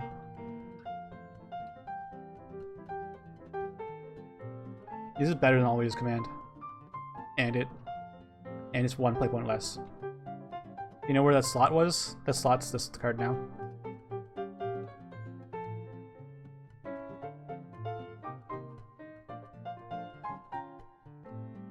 Yeah, we'll consider Albert a 9-drop most of the time.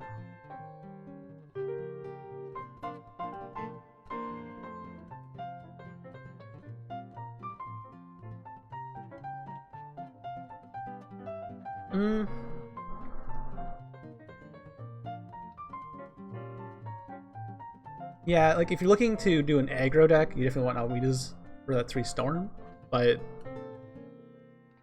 this is one turn earlier, which is a big deal. And the followers you get are much better, even though you don't get that 2 extra damage.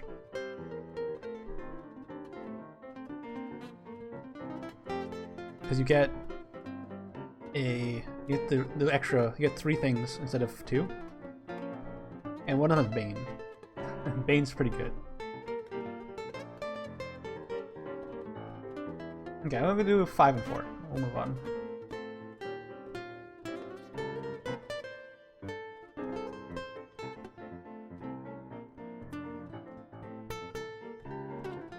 And now we're on to legendaries.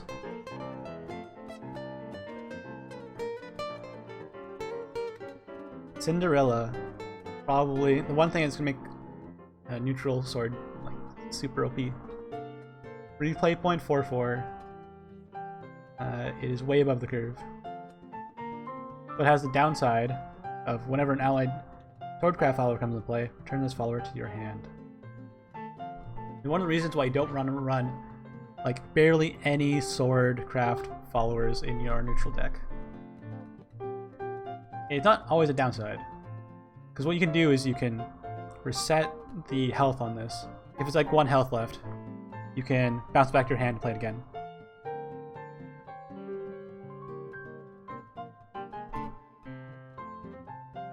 Or play with support cannon, drop this to do 4 damage, bounce it back to your hand with another commander, then play it again.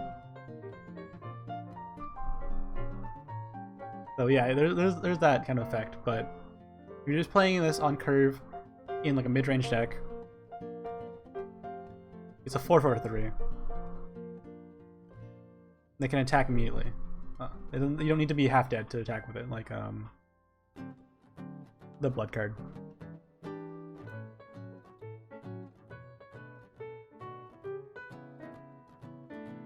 It's pretty crazy.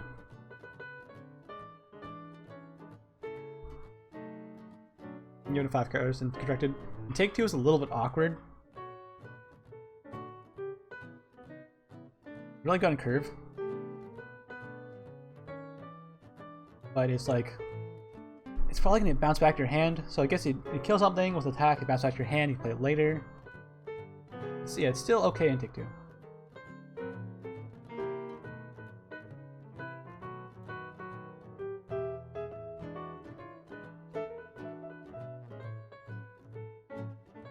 I give it 4 stars, take 2.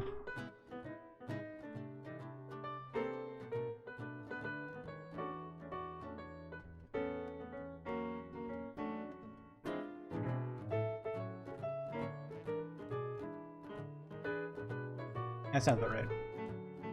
Not much else to say about this card since it's not.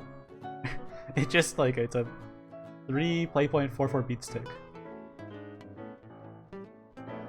So Cannon now checks the stats after the card gets bonus stats.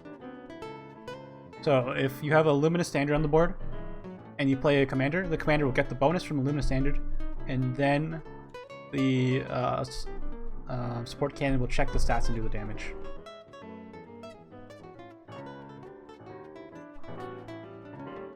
Okay, we're gonna go from 5 stars to like garbage. Let's take a look at this guy. Hero of Antiquity. 8 play point, 6/10 with a rush. Can't be destroyed by spells and effects.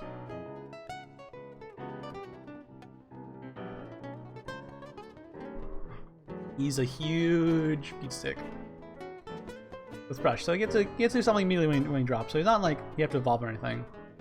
And he can't be destroyed by spells or effects, which is good. He can't be removed easily. Dies the damage, but he has a lot of health. It'll be really hard to move. So in like a long game, he sticks around. He's probably gonna do a lot of work. Threatens opponent's life total because he has a decent amount of attack.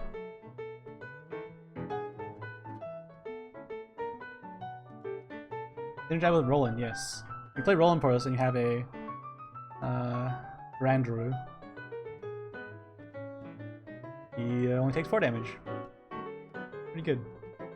Yeah, definitely good against Haven. Haven has a hard time removing this unless they have an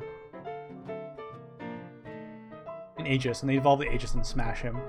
They smash him on the ground.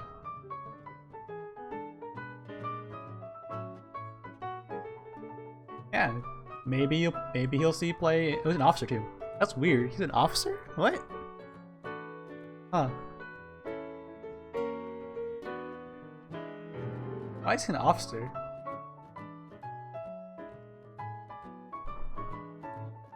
Yeah, he could be good in control, maybe.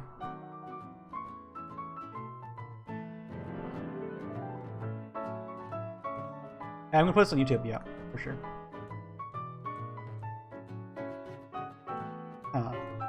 Officer.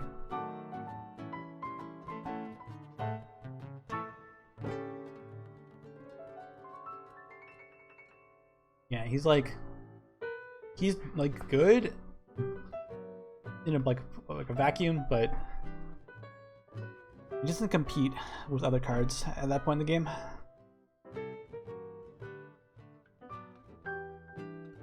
I think I give him 3 stars in constructed. You might see him if like a super grindy control deck comes out, but I don't think the game really supports that. Take 2, this guy's pretty good.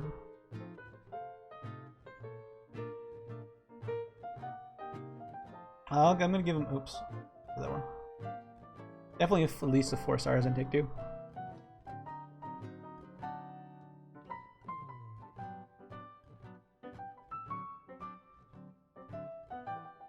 Really hard to deal with. Ignores Kawhi's effect.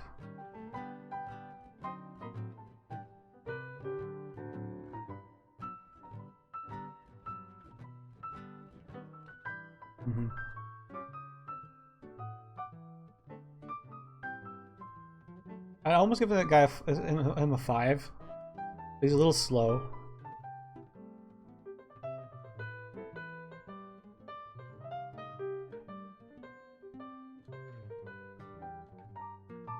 If it came down with like an AoE damage thing, then it'd be pretty good. But otherwise, he only gets rid of one thing right away.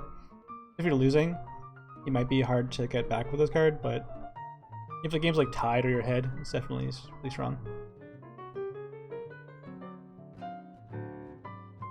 Okay. 3 and 4.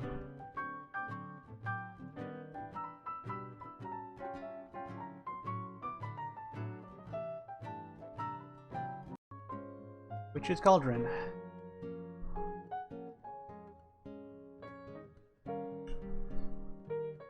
One play point. Earth Digital. Last words, draw a card. Probably the best Earth Sigil we got in a while. Last words means it's gonna die. It's like easily to act as last words, right? Because anything that uses Earthright will destroy this.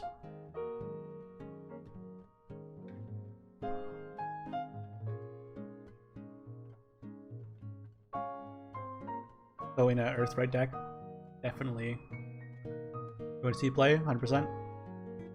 Any Earthright deck, control, mid-range, or aggro.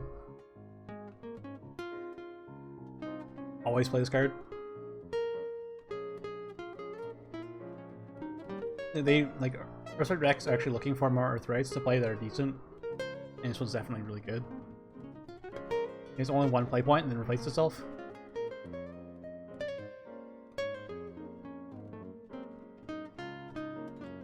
Yeah, good turn 1, good later in the game.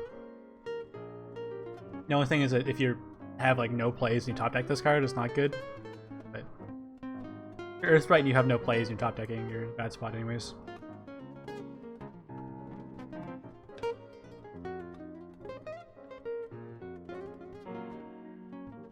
Definitely 4 stars corrected.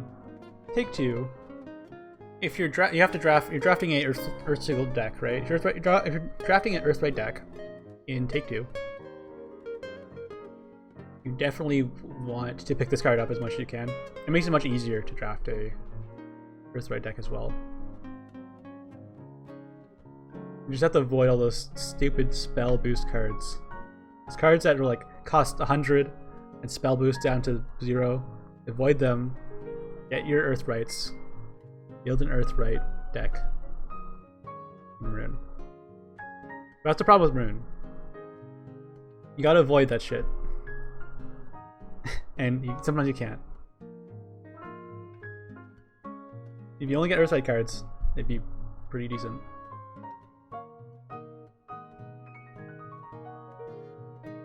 Again, this is like 4 stars, I'd say, in Take 2, but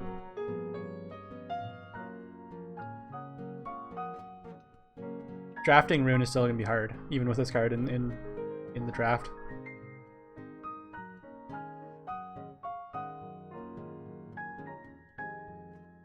D-Shift is not returning to Take 2 because we're only getting the bronze and the bronze standard cards back without the neutrals. And we're getting the silver standard cards back.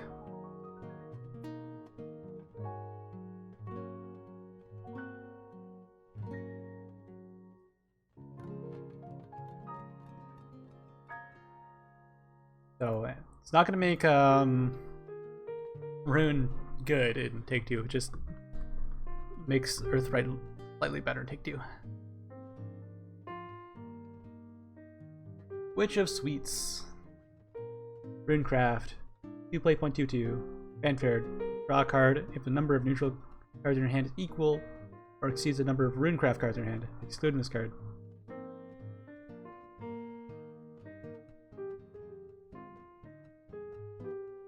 I feel like they changed the wording on this thing, right? It used to be if you had a neutral card in your hand, you drew a card. That'd be too good, right? If you have more neutrals in your hand than Runecraft cards, then draw a card. Downside, like most other like neutral support cards in classes, she's not neutral herself. She didn't get buffed by neutral card synergies. And I feel like Runecraft neutral is probably not going to be one of the better ones compared to like Forest and Sword. It also, like, card draw in Runecraft is pretty cheap, and just like having a 2/2 for 2 that draws you a card is like conditionally not that great compared to other draw effects they have.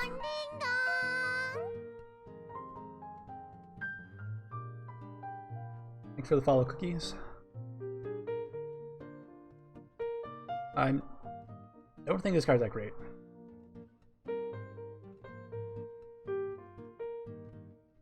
Definitely not as good as that sword card that draws you X cards for neutrals in play.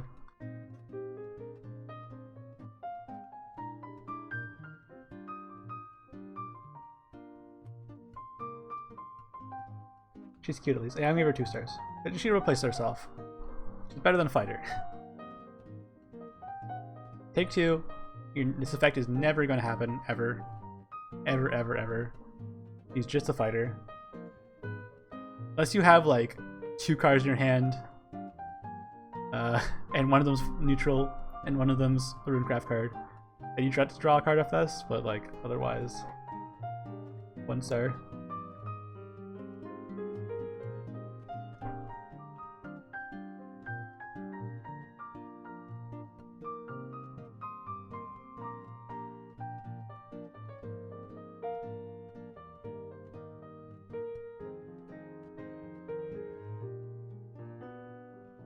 Carbuncle of Mysteria.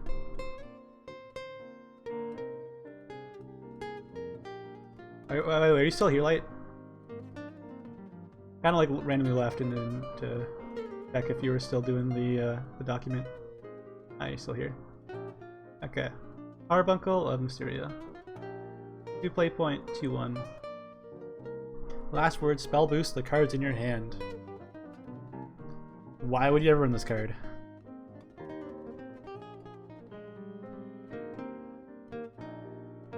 Why would you ever run this card? I'd rather just play a spell that draws me a card and the spell already spell boosts my whole hand. I'd rather just play a Conjure Golem. Or no, sorry, like what's the 2-drop one? That's Conjure Golem, right? Lesser Golem. I'd rather just play a Golem. It's already spell boosts my hand. And it's a 2/2. This is a 2/1. Why is it a 2/1? You could easily just play the 2/2.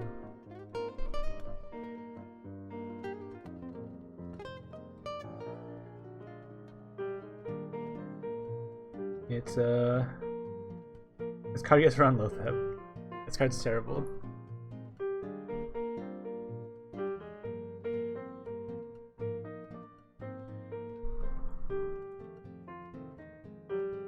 It's bad.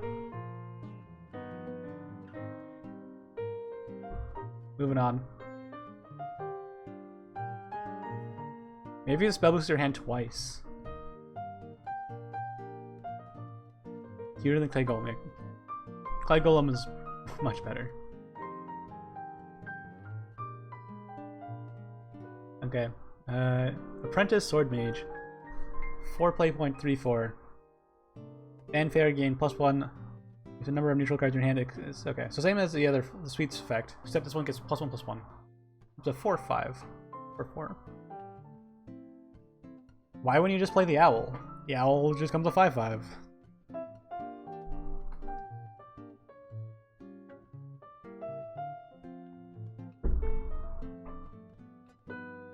Maybe you want the owl and this card, but you probably want Tina instead. Tina's much better. Maybe this guy got +2/+2. He's pretty insane. Terrible. Terrible. Take 2, he's a Goliath.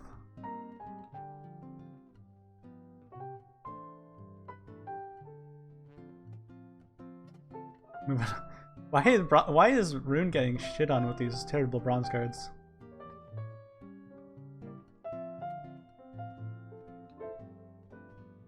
Rune just got even worse in Take 2. Thank you. Thanks, Side Games.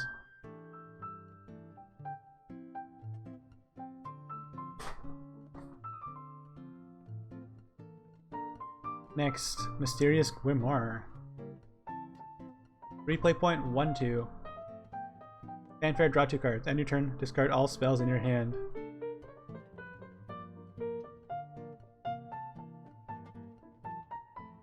Runecraft loves spells. You know what this card does? It kills all your spells. Now maybe if Rune wants to discard those spells for some reason, it'd be okay, but he doesn't want to discard his spells. And you can't really make a deck that's all followers. There's just no support for that. Maybe if it was like Daria, but Daria still wants to run Piercing Rune and removal. Maybe for Earthright, maybe. In Earthright, yeah, like I can see this maybe in Earthright. You still want to have like Calamitous Curse and Petrification.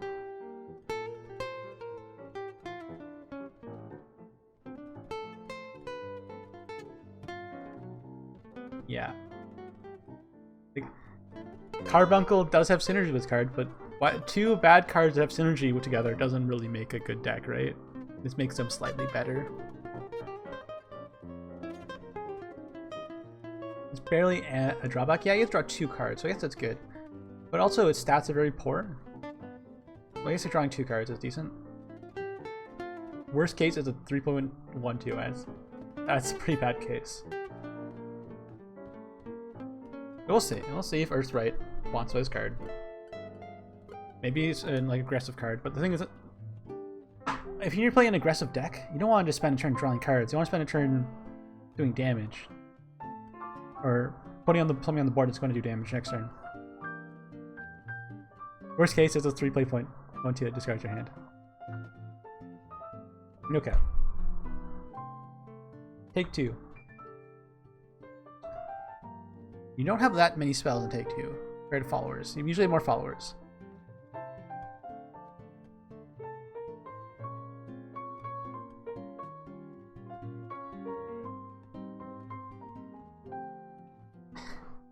Yeah, I don't know. This is like a control card for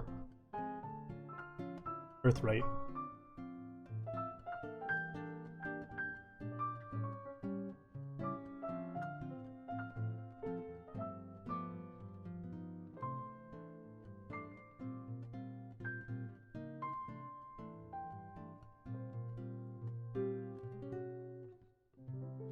It has potential. I want us to dismiss this card right away. It's like playable in where it's playable. In Take 2, you might lose some good spells and lose the game because you have no more removal. But still, you get to draw 2 cards.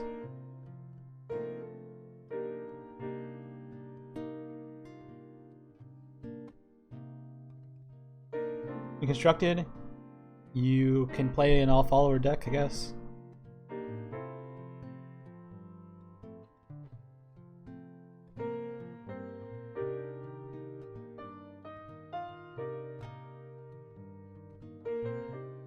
If you discard 2 cards and draw 2 cards, it's like looting.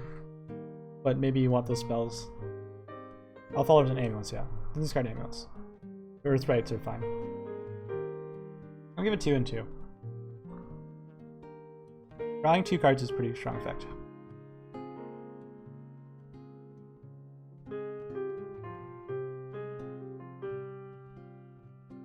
Gingerbread House. Fanfare. Deal 2 damage to an enemy follower. Restore 2 events to your leader. This is like Price of Magic. Price of Magic banishes something with 2 defense. So the healing is kind of nice. Do you want to run more Price of Magics? Probably not. Price Magic's not that great. I'd rather run Price Magic over this card because Price Magic banishes and that's much stronger than healing, I think.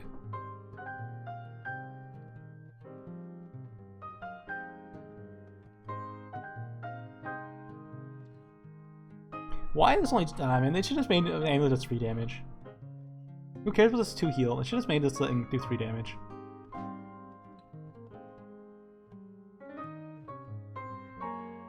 Yeah. Barely kills anything.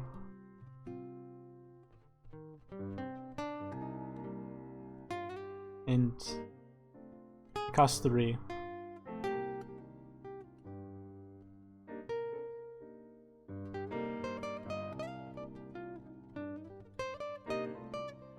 It is Earthright though, so you do got that synergy. I don't think they want to make Earthrights too good, because they want... The idea is to play an Earthright. It's kind of bad, and they get high tempo the next turn. It's like Vampire Kiss except for 1 more play point, which is a big deal.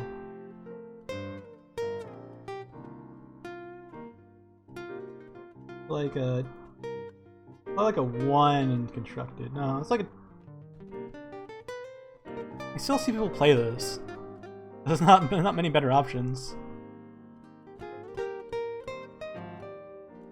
Slot on board doesn't really matter that much in Earthrights, because you can remove it.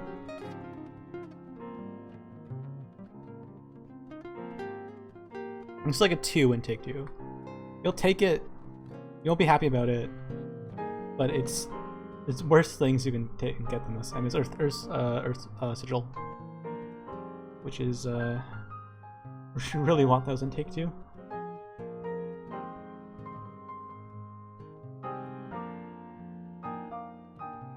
Constructed is like 2 as well. It's not the worst thing ever, but at least it's an Earth Sigil, right? It just... Earth Sigils aren't that great, because they have to pay for the fact that they're Earth Sigil. You're getting a Vampire Kiss, but you're playing 1 more play point, because it's a amulet they can use later. You can run both. It just... You don't, like, if you're sitting on a hand with a hand that's like 3 gingerbread houses and like 3 Price of Magics, and the opponents play something that has 3 health, and you just sit there like a dummy.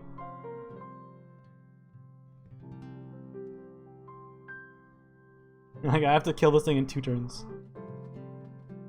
Gingerbread House, next turn. Price of Magic. Oh, they play something bigger. Okay, it's over.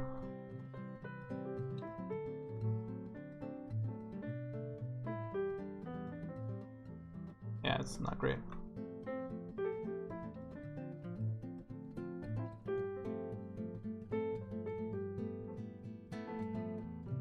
Next we have the Illusionist. 5 play point 4/4. Fanfare randomly summon 1 of the highest cost followers that have been destroyed during this match. Get Rush. Banish it at the start of your next turn. So if something has Storm, it'll still have Storm. You can go base with it.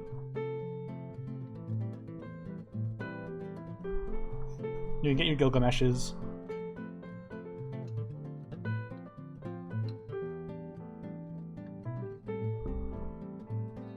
Neutral Rune. Attack with your Gilgamesh. It dies. You play this, get your another Gilgamesh. Or your Zeus or whatever.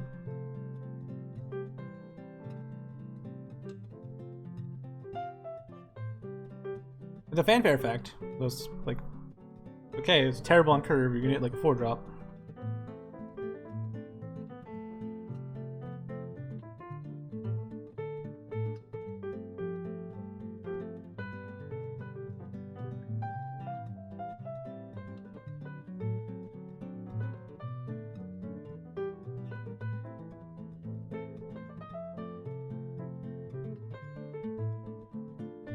You know who'd love this card? Probably Shadow. Also, you know, banishes at entering.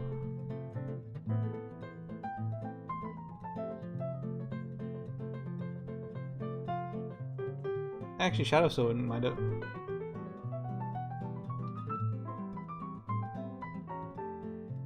It's something you can kill off. Yeah, like... you want to get back. Only stuff with Storm, I think. Or Last Word that you can kill off immediately.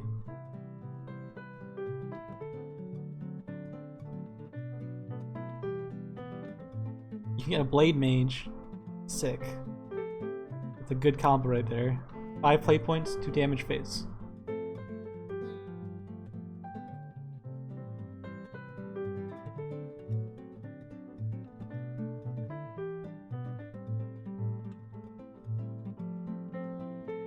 I think I would rather play Dance of Death. Dance of Death spell boost your hand.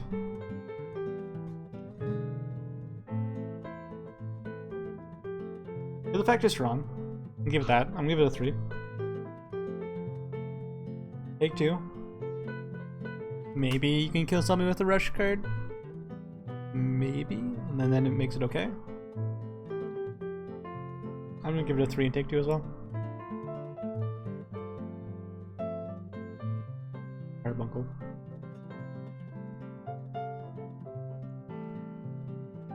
Yeah, it was like a thing. It was like not terrible.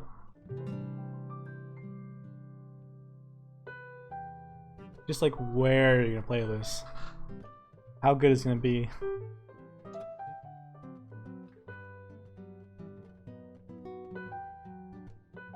What's this?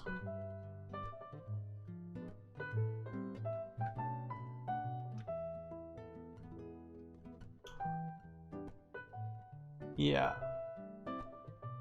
Last word options are bad. You get a Goblin King, I guess. God, this card's bad. I want to read test it actually. We're reducing the constructed down to 2. Even... Okay, there we go. Light. It's 2 constructed, 3 take 2. It's only 3 take 2 because it has a decent chance of killing something. Turn comes down because the rush.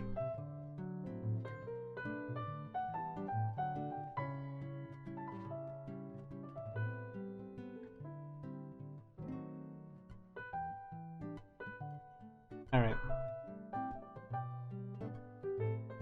Mr. Haleen. Shadow Mage. 6 play point, 5/6 with word. This is better than Etten. It's already better than Etten. Fanfare if there are cards in your hand that have been spell boosted fewer than 5 times. Spell those cards until they have been spell boosted at least a total of 5 times. That's pretty good. Fewer than 5 times. That's insane.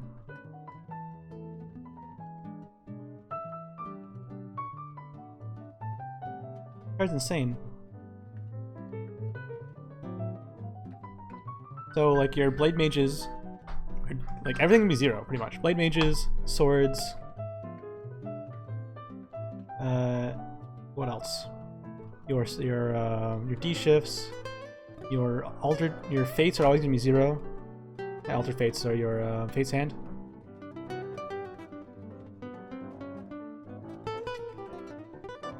A total of 5 times.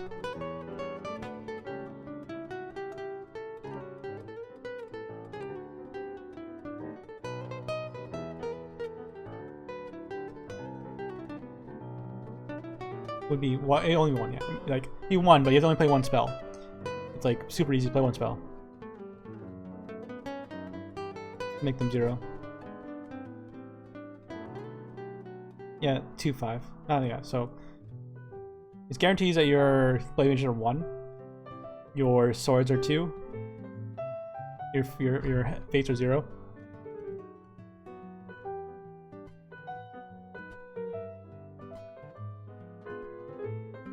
Yeah, it's a total of 5 times.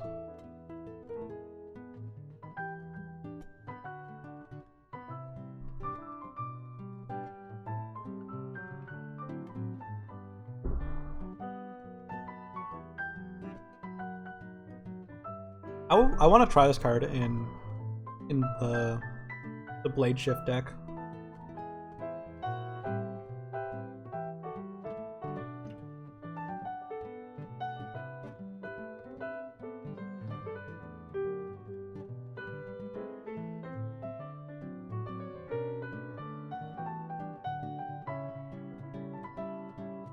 Makes your Ogglers 0, like 100%.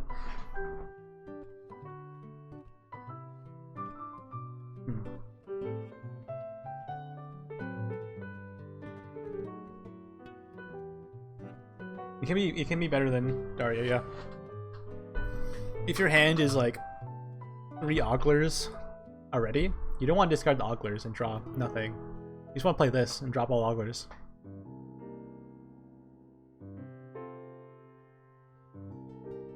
Could be better than Daria. Plus, it says ward as well. It's good in D-shift in a way that slows down the opponent. I think it's good. I think it's really good.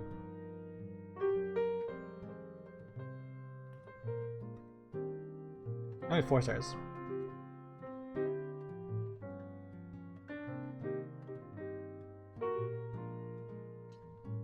No, it's fine. It's like fine. I think it's fine in D-shift. This is spell boost.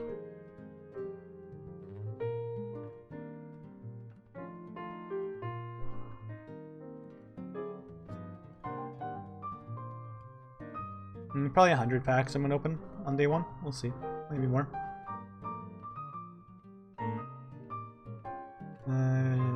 Take 2. The same. He's a better Etten.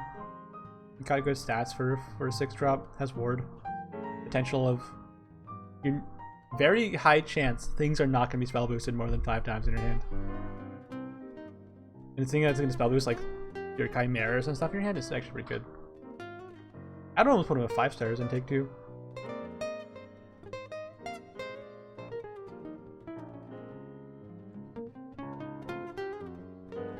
Four and 4 seems good. Thanks for the follow, Francis.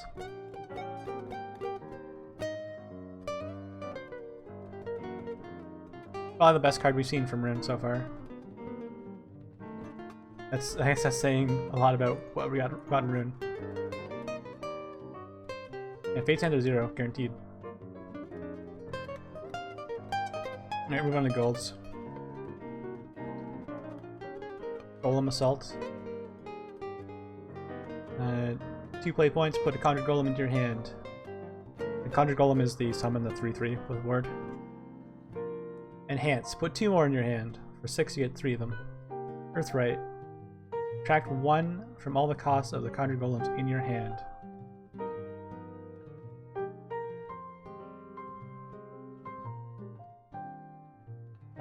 Enhance. Card's actually pretty good. Thanks for the follow, Gloth. Gloth and Drell.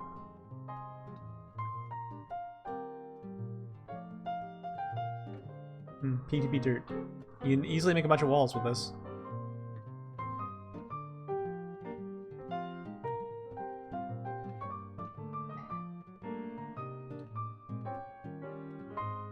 It's like, yeah, spell boosts a lot. You get to build a big wall.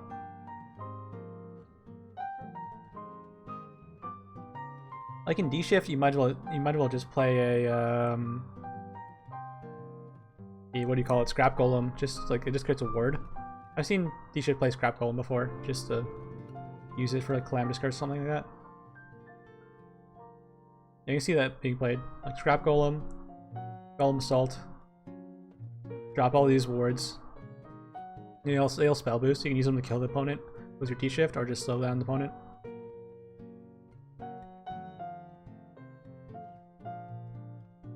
Yeah, it's definitely good.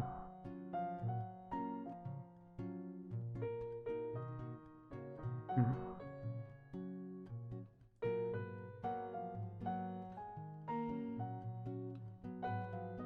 Yeah, it can be either your win con for damage, or it can just be a way to slow down the opponent.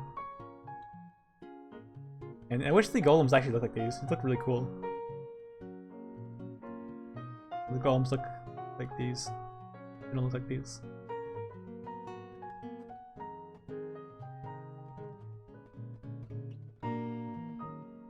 Yeah, maybe you don't want to hand and shift, but this is 2 spell boost.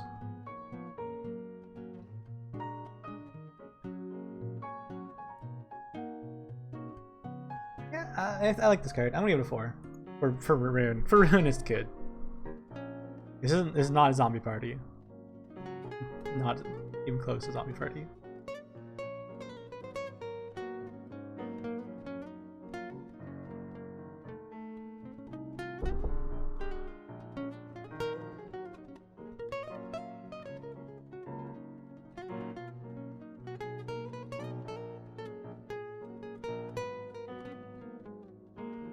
Take 2, also good.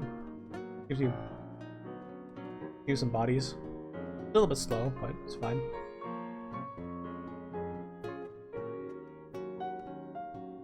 I'd give it like a 2.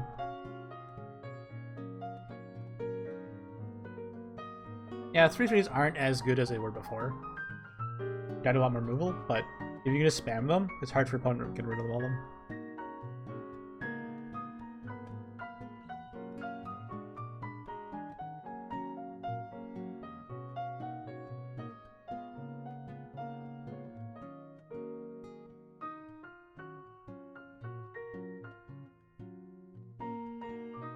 You know what? Take 2. Give it 3.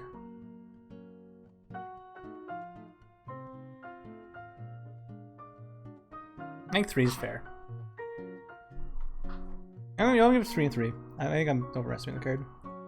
3 and 3. Like it's decent. But it's not an auto include. I'll give it 3 and 3, and we'll move on.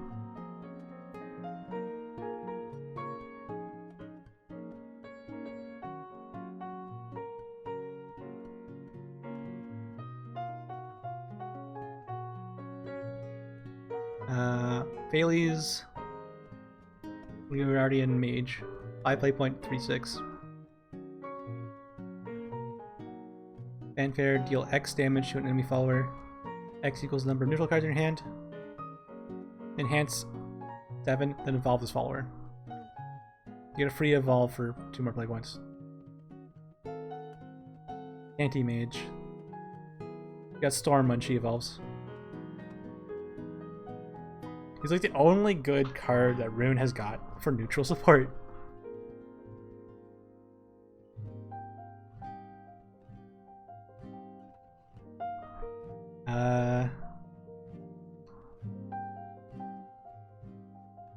He's got Storm. Not Rush.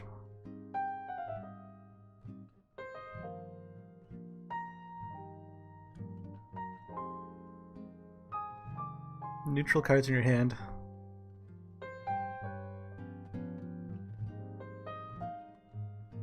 Neutral Rune's not gonna be a thing. If it is a thing, this card's decent.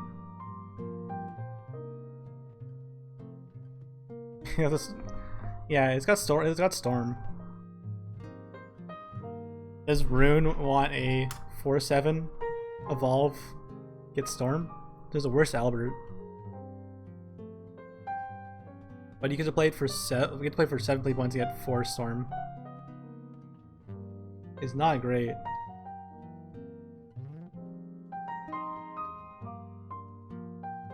Seven play points for 4 Storm. You can't evolve for more damage.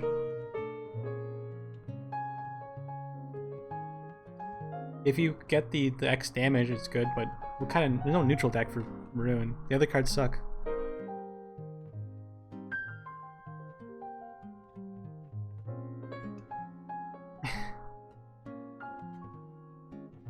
It's pretty bad actually. It's like not great. Like a 3 in constructed if like even if like neutral ruined the thing.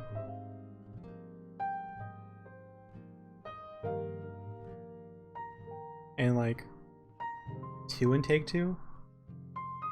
You're not gonna get this fanfare. It's not gonna do much damage. Maybe like 1, maybe 2 at best. Even like a 4/7 storm for 7, it's not great. And you want to like evolving this is like a bad Albert.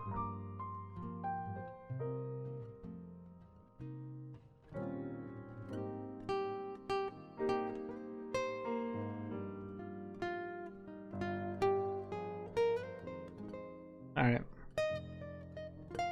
Moving on.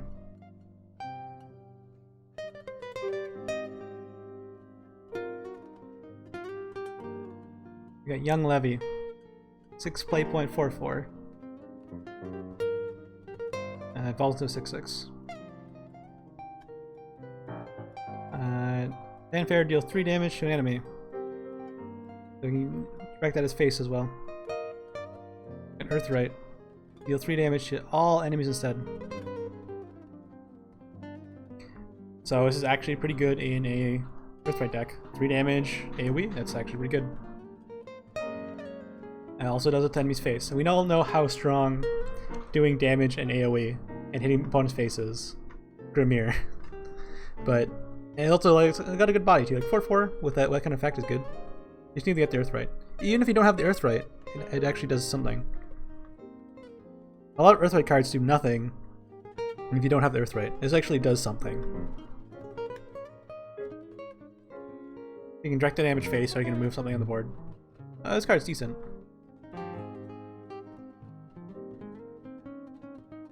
Just a mage who's as mad as a cyclone.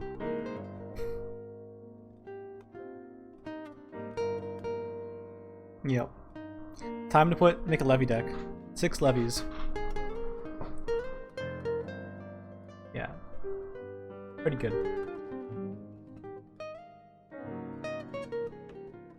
Five constructed. You have to draft Earthrights with this deck with this card. This is assuming you're drafting Earthrights. Take 2. I'll give it 5 as well.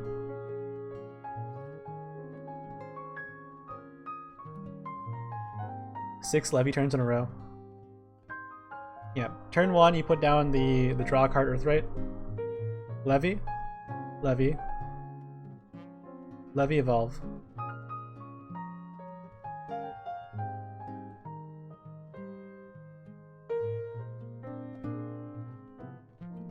Yeah, it's like this is a pretty good card with the Earthright effect. Just an okay card without the Earthright effect. So it's I'll give it 5. All right. Moving on.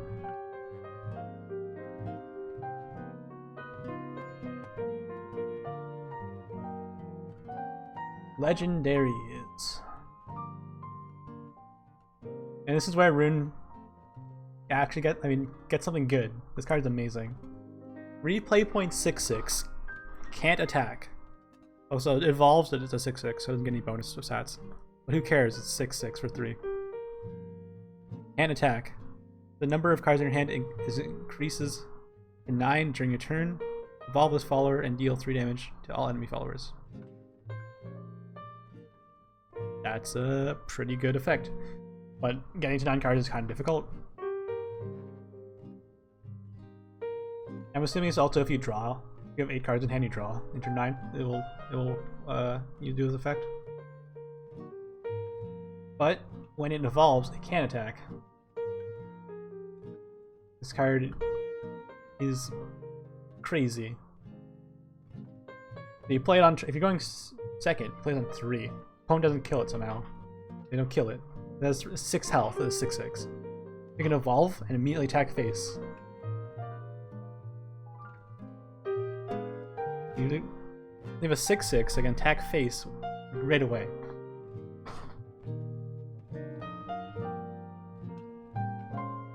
I was gonna have to throw a lot of things at it to kill it early.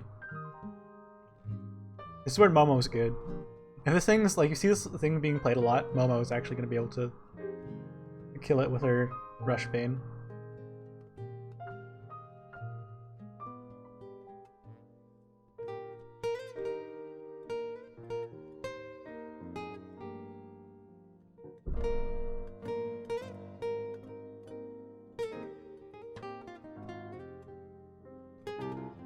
Can't remember to think. I don't think so.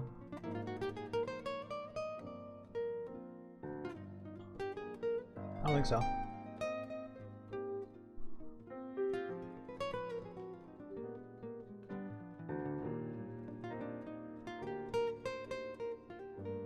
Yeah, this thing is pretty insane.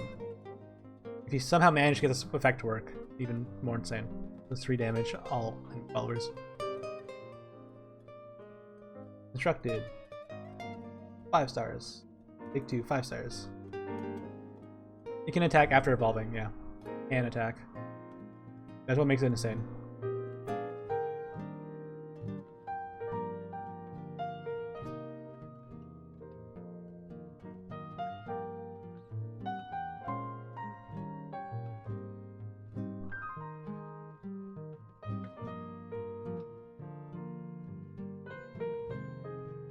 Yeah, you go second and you play this, it's gonna hit face for sure on 4, pretty much.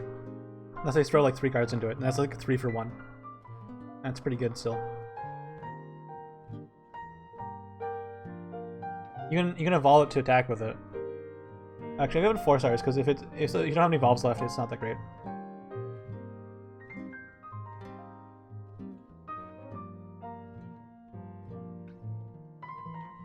You have no evolves left, so that's the wrong one. 5 star here. 4 stars and take 2. In take 2, if you don't have any evolves left, it's not that good.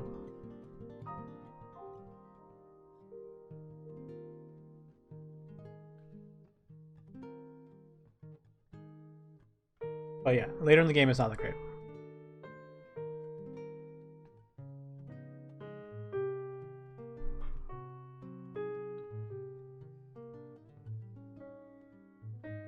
Boss are gonna Guardian Sun Abomination us. Yep. But 5 and 4. That's what I'm gonna give it. Last rune card. Wizardess of Oz. Fanfare. Draw a card until there are 5 cards in your hand. Change the cost of the spells without spell boost in your hand to 1. Last words. At the start of your turn, banish all spells in your hand. 5 play point 4/5. I can talk about this card like all day. The effects of it.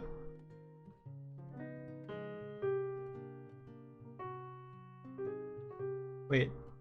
The art is just a flip. No, she gets this. Her outfit's different. Her outfit's slightly different. She got this red thing coming down here. She got the red thing around her thigh. Yeah. Pretty much, short is that it's an aggro rune card. You want to use the cards right away to burn your opponent. There's weird combos you can do to make this last word effect not go off, like turn her into a snowman. Otherwise, it's mainly just burn your opponent out. And I've talked about this card a lot. I don't want to get too in depth with it.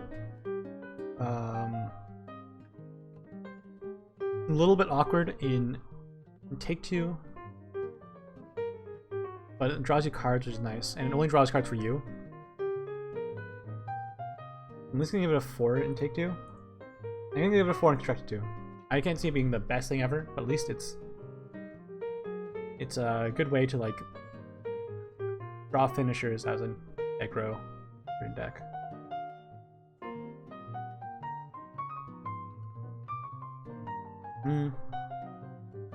Is she that good in take 2? She's got 4/5 stats.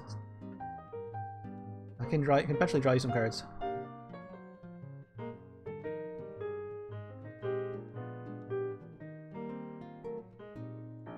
If it dies, you lose all your spells.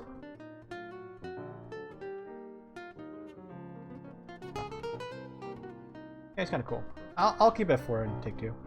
She might be a little bit lower in take 2. otherwise, pretty good. So let's move on. I'll maybe try to speed the things up a little bit. We still have a lot more to go through. And people gotta go to bed.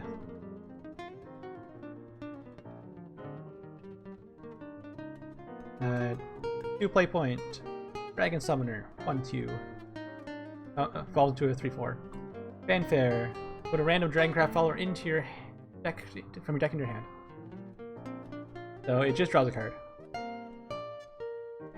That is nice. It just replaces itself. This card's good for a lot of reasons. It's a good top deck in Dragon. It'll draw you another card. The only thing is, Dragon doesn't want to run on a lot of Dragon followers. So a lot of times it's going to draw you a Scyther, a Rahab, a Sybil, or an Ouroboros. Dragon Summoner, search for Dragon Summoner. So you can get another Dragon Summoner off this, which is also not great, but you can hit your Sybil, which is really nice.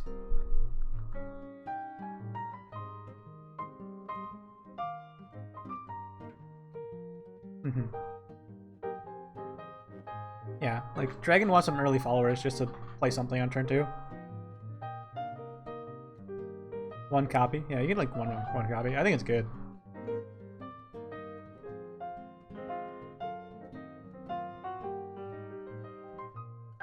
Yeah, you have 4. Take 2 is just a 2-drop that replaces itself. Not a 2-2, which means it doesn't really trade very well. But at least it replaces itself. And it's a 2-drop. That means it's better to have any 2-drop than no 2-drop. And it draws you a card, so it's good. You know, I'm gonna give it 3.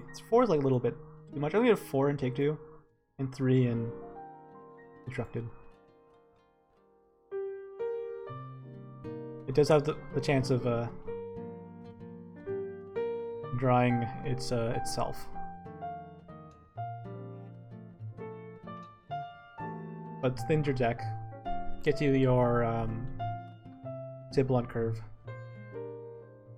Gets you your Aelias on curve. Gets your Rahabs on curve. It's pretty good. Got legs for miles. That was for days. Anyways, let's move on.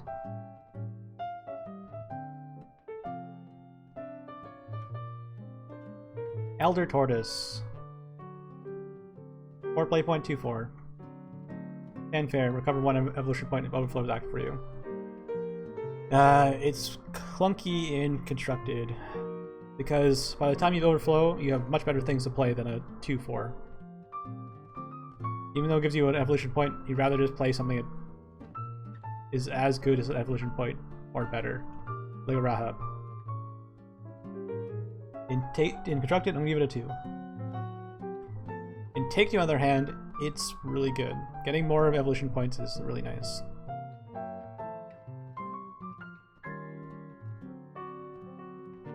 It has beautiful hair, yeah. Elder Tortoise has beautiful hair. It's a 4-star in Take 2. Evolution points are super good. Alright, moving on.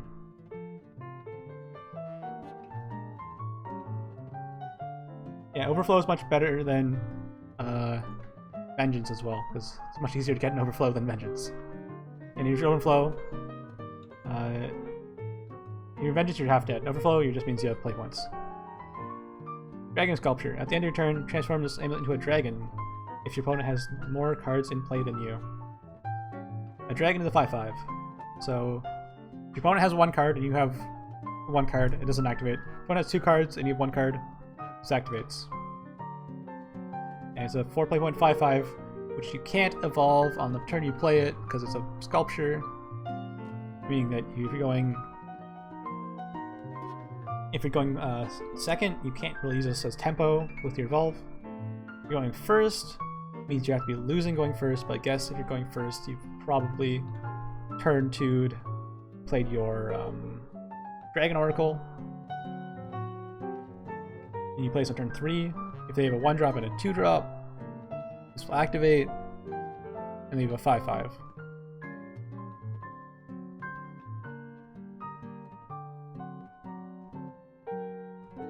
So yeah, that's the card. I mean, it's 3 constructed. I think it's a little bit hard to use, and I don't think you'd want to run it over like Rab or something like that.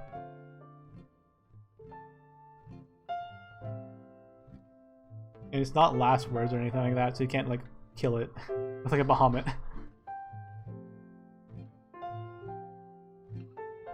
It's a good way of dealing with opponent that floods out, but you can't evolve it to help you deal with aggro. You have to use it next turn.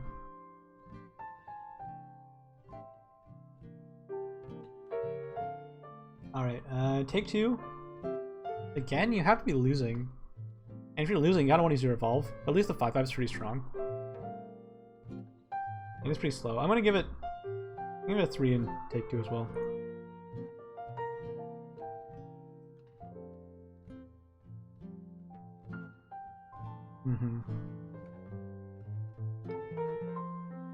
Potential of getting good tempo. We have to be pretty behind for it to work.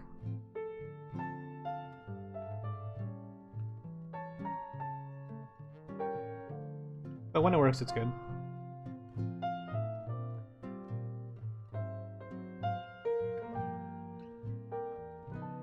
Ebon Beast Warrior. When he evolves, he gets 2 swords. 7 play point, 6/8. Evolves to 8/10. Ward. Randomly discard 1 card of lowest cost from Dragoncraft in your hand. 7 drop 6/8 ward. That just discards a card for not really good reason. You only want to discard a card if it benefits you in a way.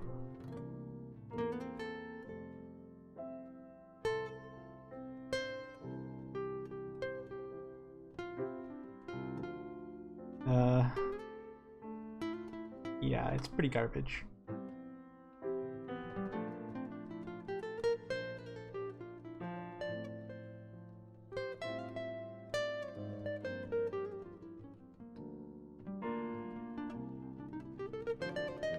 I'm just gonna go ahead and just give it 1s in both categories. You know, it's not terrible in Take 2. It's got good stuff. Like, the stats are decent. 7 drops, like, I think about like Mammoth. Mammoth is a 6/7. This is Ward. And discards you a card. Like, the discard card might not be relevant. I'm gonna go ahead and... I forgot to unsub Prime, so it kept heating my credit card without me knowing until now. Oh, thanks for the resub queue. 3 months in a row, dude. Thank you.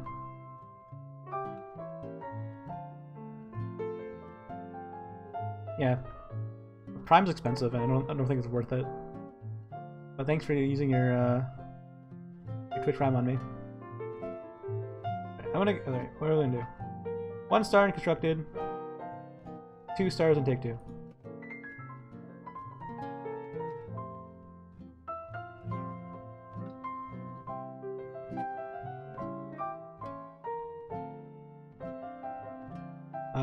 Unsub.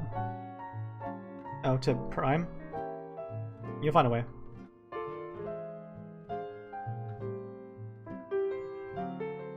And I think he's talking about unsubbing to me. Let's move on. Get away from the garbage. Run silver. He's talking about unsubbing to Prime, not to me.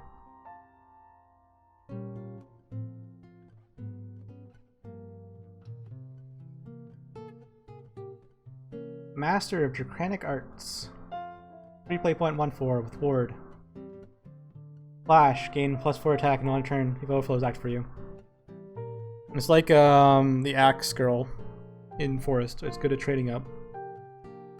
This also has Ward, means your opponent has to kind of deal with it. But only if you have overflow. Its effect only affects. It's like only works if you're no flow. So most time it's a 3 play point. 1/4 with ward, which is decent. I don't think Constructed Dragon wants to run it because Constructed Dragon already has Grimir. Grimir is much better late game than this card.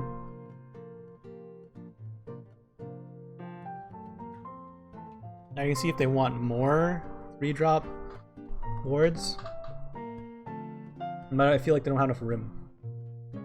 You know what? It's not terrible in Constructed, but I think there's better options. I get a 3-star there. You know, I'll give it 2-star. And then like, it's like 3 stars in Take 2. It's decent Take 2. Later in the game, it's gonna be a good way to slow down your opponent.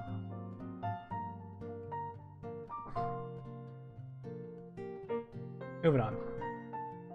I can actually see the card being played if people want more ward.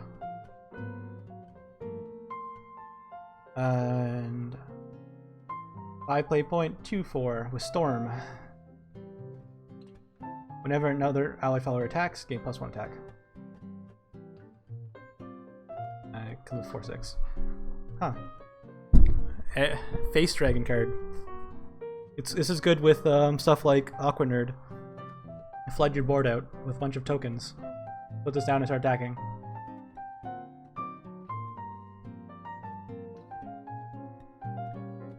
How good does it have to be worth it? It has to be attack with 2 things, I think it's worth it. 5 play points for 4 damage. Okay. This is better than Ina costs 1 more, and so does Forte. So I guess like melee attack, 2 things makes this worth it. It's good enough for Aggro Dragon. Yeah, I think it's good. I would give it 3 stars. Take 2 is like the same. If you're ahead on board, you kind of just crush the opponent with this card. Good finisher.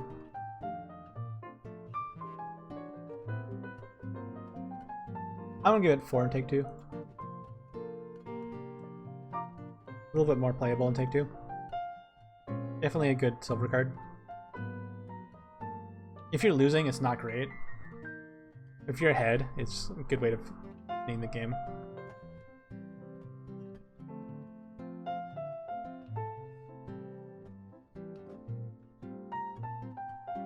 I'm not sure what else to say about this card.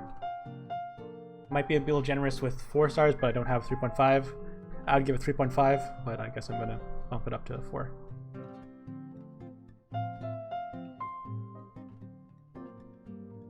Dragonlance. 6 play points, destroy enemy follower. If you play a follower that's originally cost at least 5 play points, change its cost to 4.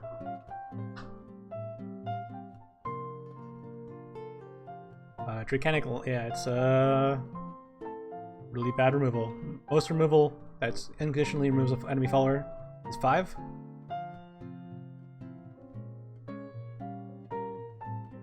Oh yeah, costs 1 more than 5.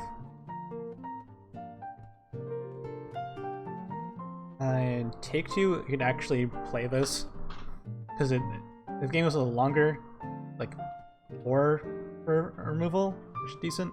Usually you hold on to removal in Take 2 until later in the game because that's when the big threats come down, like Bahamut.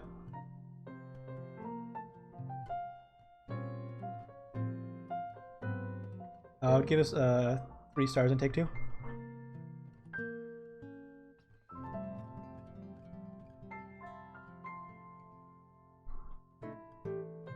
Like Lightning Blast costs 6 and it vanishes and it also hits amulets, so I don't know why. Moving on.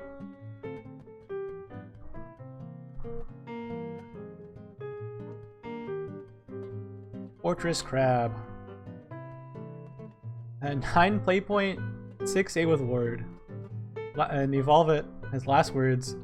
Put a Fortress Crab into your hand.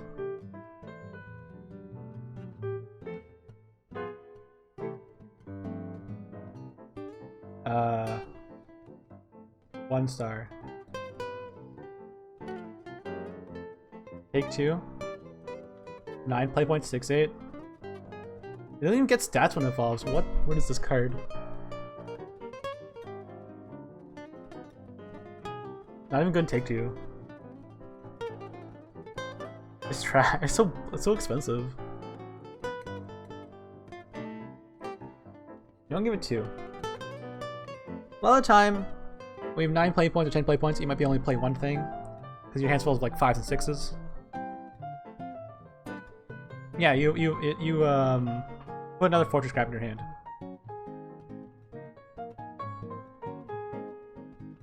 But you have to evolve it.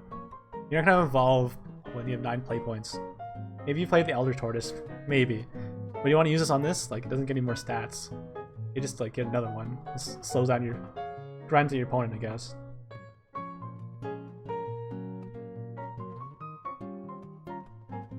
You don't have infinite evolves, so you can't just keep on evolving this.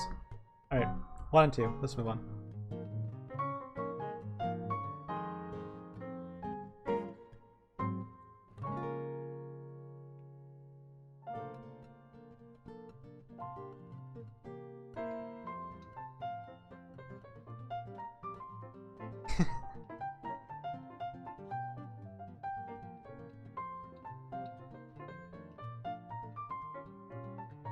Dramatic Dragon Blader. Replay point 5-6. Ward. Fanfare. Summon an enemy dragon.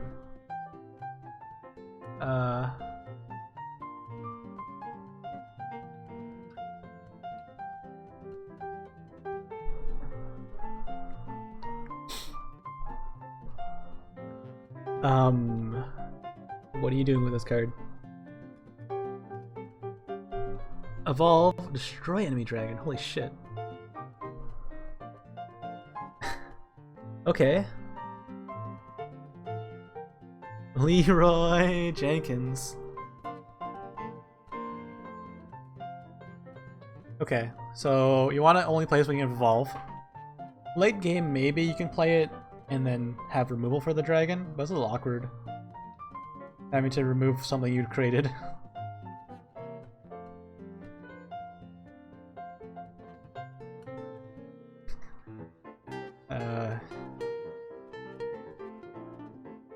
You need to evolve for this to work. But actually, it's a pretty strong effect. I mean, not the effect is strong, but that you have a 3 play point 5-6 with board. I have 3 constructed.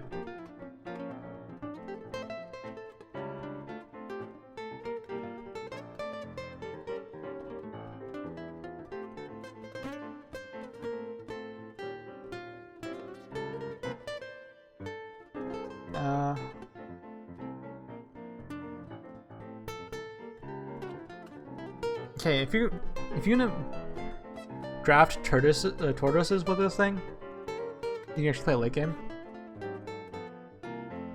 Combos with Zell at 7.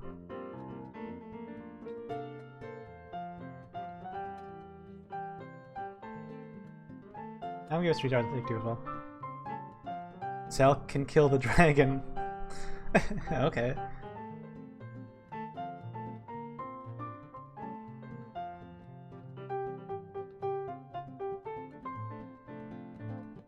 If the opponent's board is full, then the dragon falls off the board.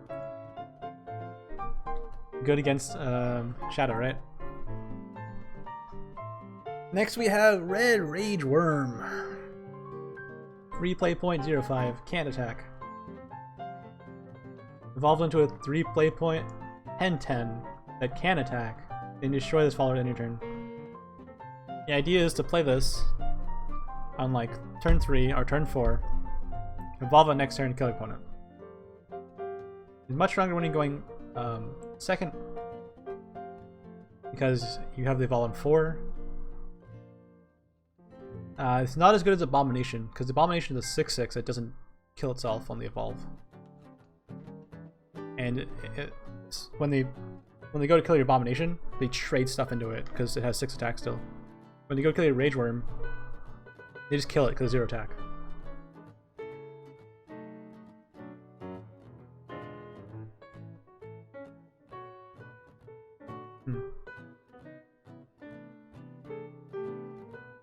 That's pretty messed up, Q. Maybe you should call them.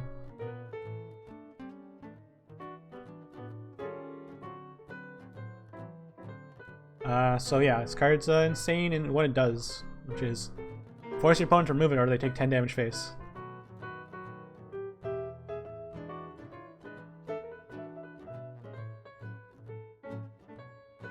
But it is 0 attack, meaning that they just smash things into it. The 5 health is quite a bit, especially on turn 3. Like a remove or die situation. Give it 3 stars constructed. And take 2. I feel like you can put your opponent at 10 life and then try to rush them down, but you've already lost a lot of tempo. They're playing this on 3 and then evolving 4. That's still 10 damage face. I get a 3 and take 2 as well. Maybe like a 2-star. There's better stuff.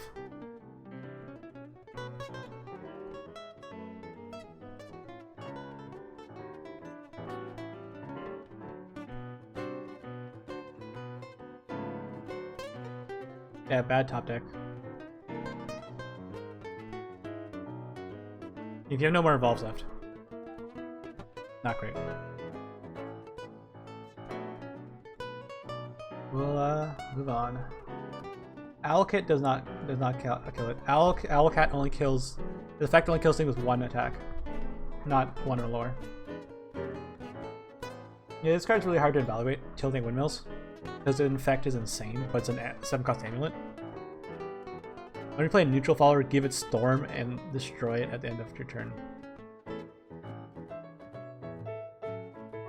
You can give your Lucifer Storm, your Ifrithal Storm. And 7 play points isn't like too bad for Dragoncraft because you're gonna play a lot earlier than turn 7. I was thinking about like cards like Polyphonic Roar. They play that card. Dragon wants like actually playing Polyphonic Roar. And the card costs 9, is making 5/5 a Storm. I think it can easily just win the game in like a few turns because of the amount of damage you just throw at the opponent.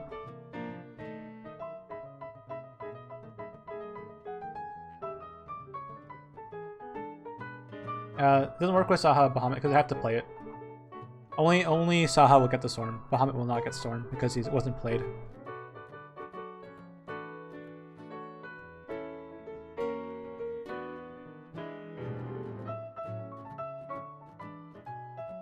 Yeah, Bahamut does not work with this.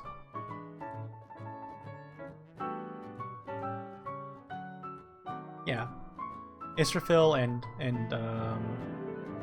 Lucifer. Lucifer evolved, it does 13 damage. I think. That's if he doesn't die before the effect goes off.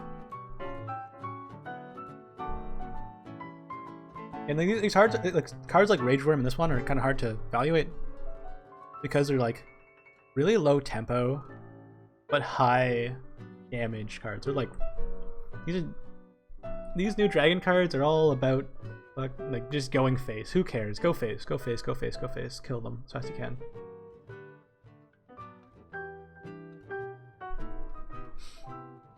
I'm gonna give it a 3 constructed. Take 2, you're not getting enough neutrals at all to make this card work.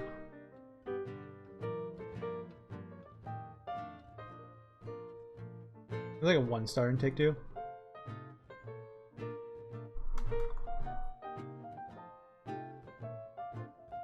If you had carrots, I'll banish that end turn too. Destroys that end turn.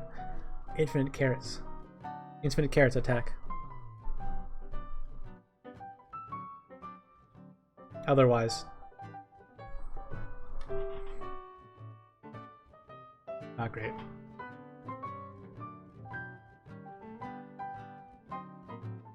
We'll move on to the legendaries, which are kind of exciting, I guess.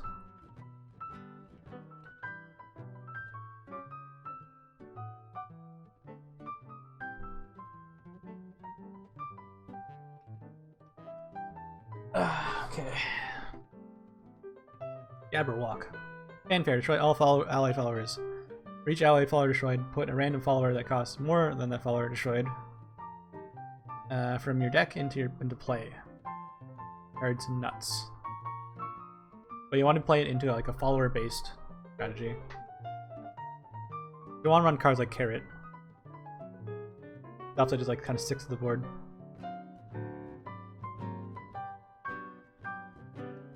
And it's like anything. The only problem I see with this card is that you want to fill your deck with like a bunch of tokens and stuff. And so you might just pull those token generating cards out of your deck, put them into play. Other than Bahamut's and stuff you want to actually grab.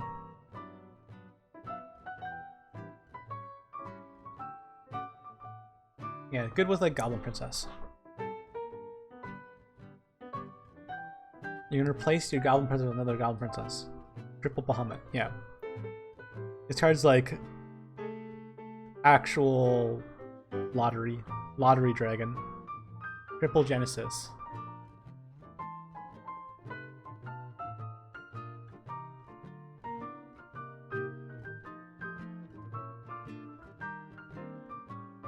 I think it has a really high ceiling for doing some crazy stuff.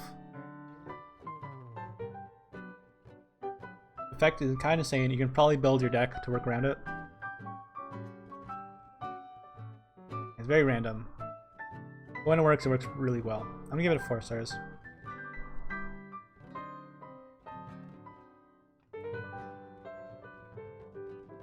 And in Take 2 is fine, like it just upgrades all your guys.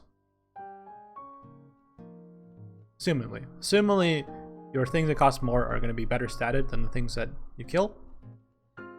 So, it's just better. You just like makes them better. I'm going to give 5 stars in Take 2.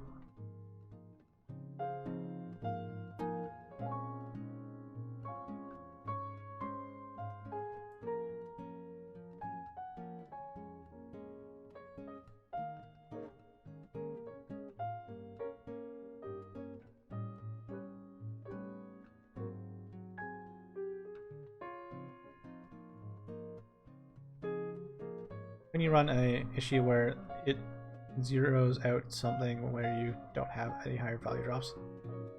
Yes, it does. But then you don't play it. You have to keep track of what's in your deck, right?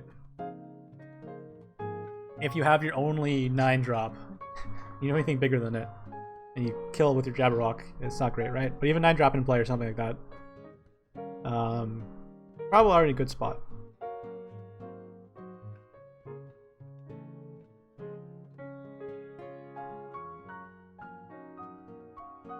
The downside, that kind of downside doesn't really affect you if you're already in that situation.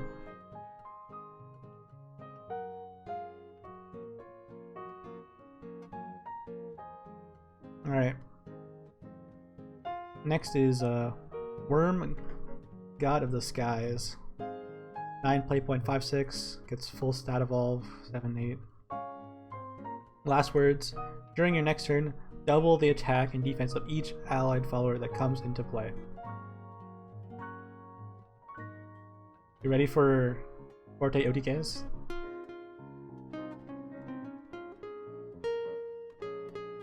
$20 damage, Forte nerd.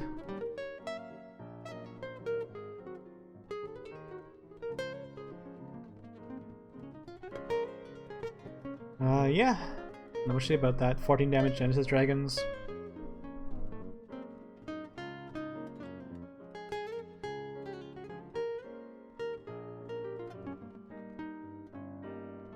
Dragon did not get any more ramp. It says it comes into play, so similarly that it will buff the Forte that gets erded.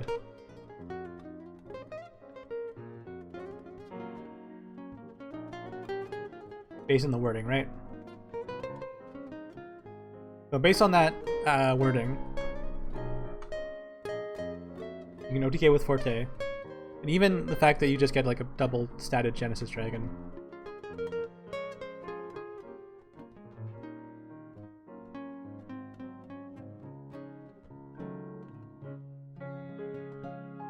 Alright.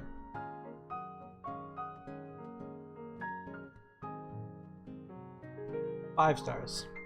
Take 2. A little slow, because you're not going to have that much ramp you get in Instructed.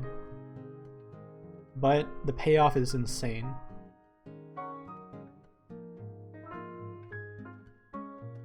It's actually, I would actually put it like pretty up there. The payoff is so insane. If you're not in like a crazy losing situation already. 9 play points is quite a bit. Alright. Thank you. Thanks for the resub.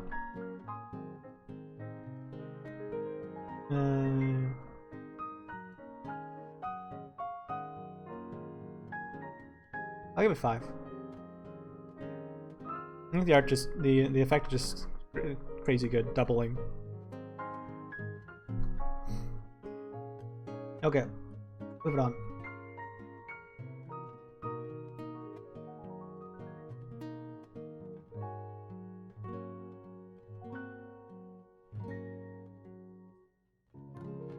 You'll see that Dragon got a lot of neutral cards that are really good for it.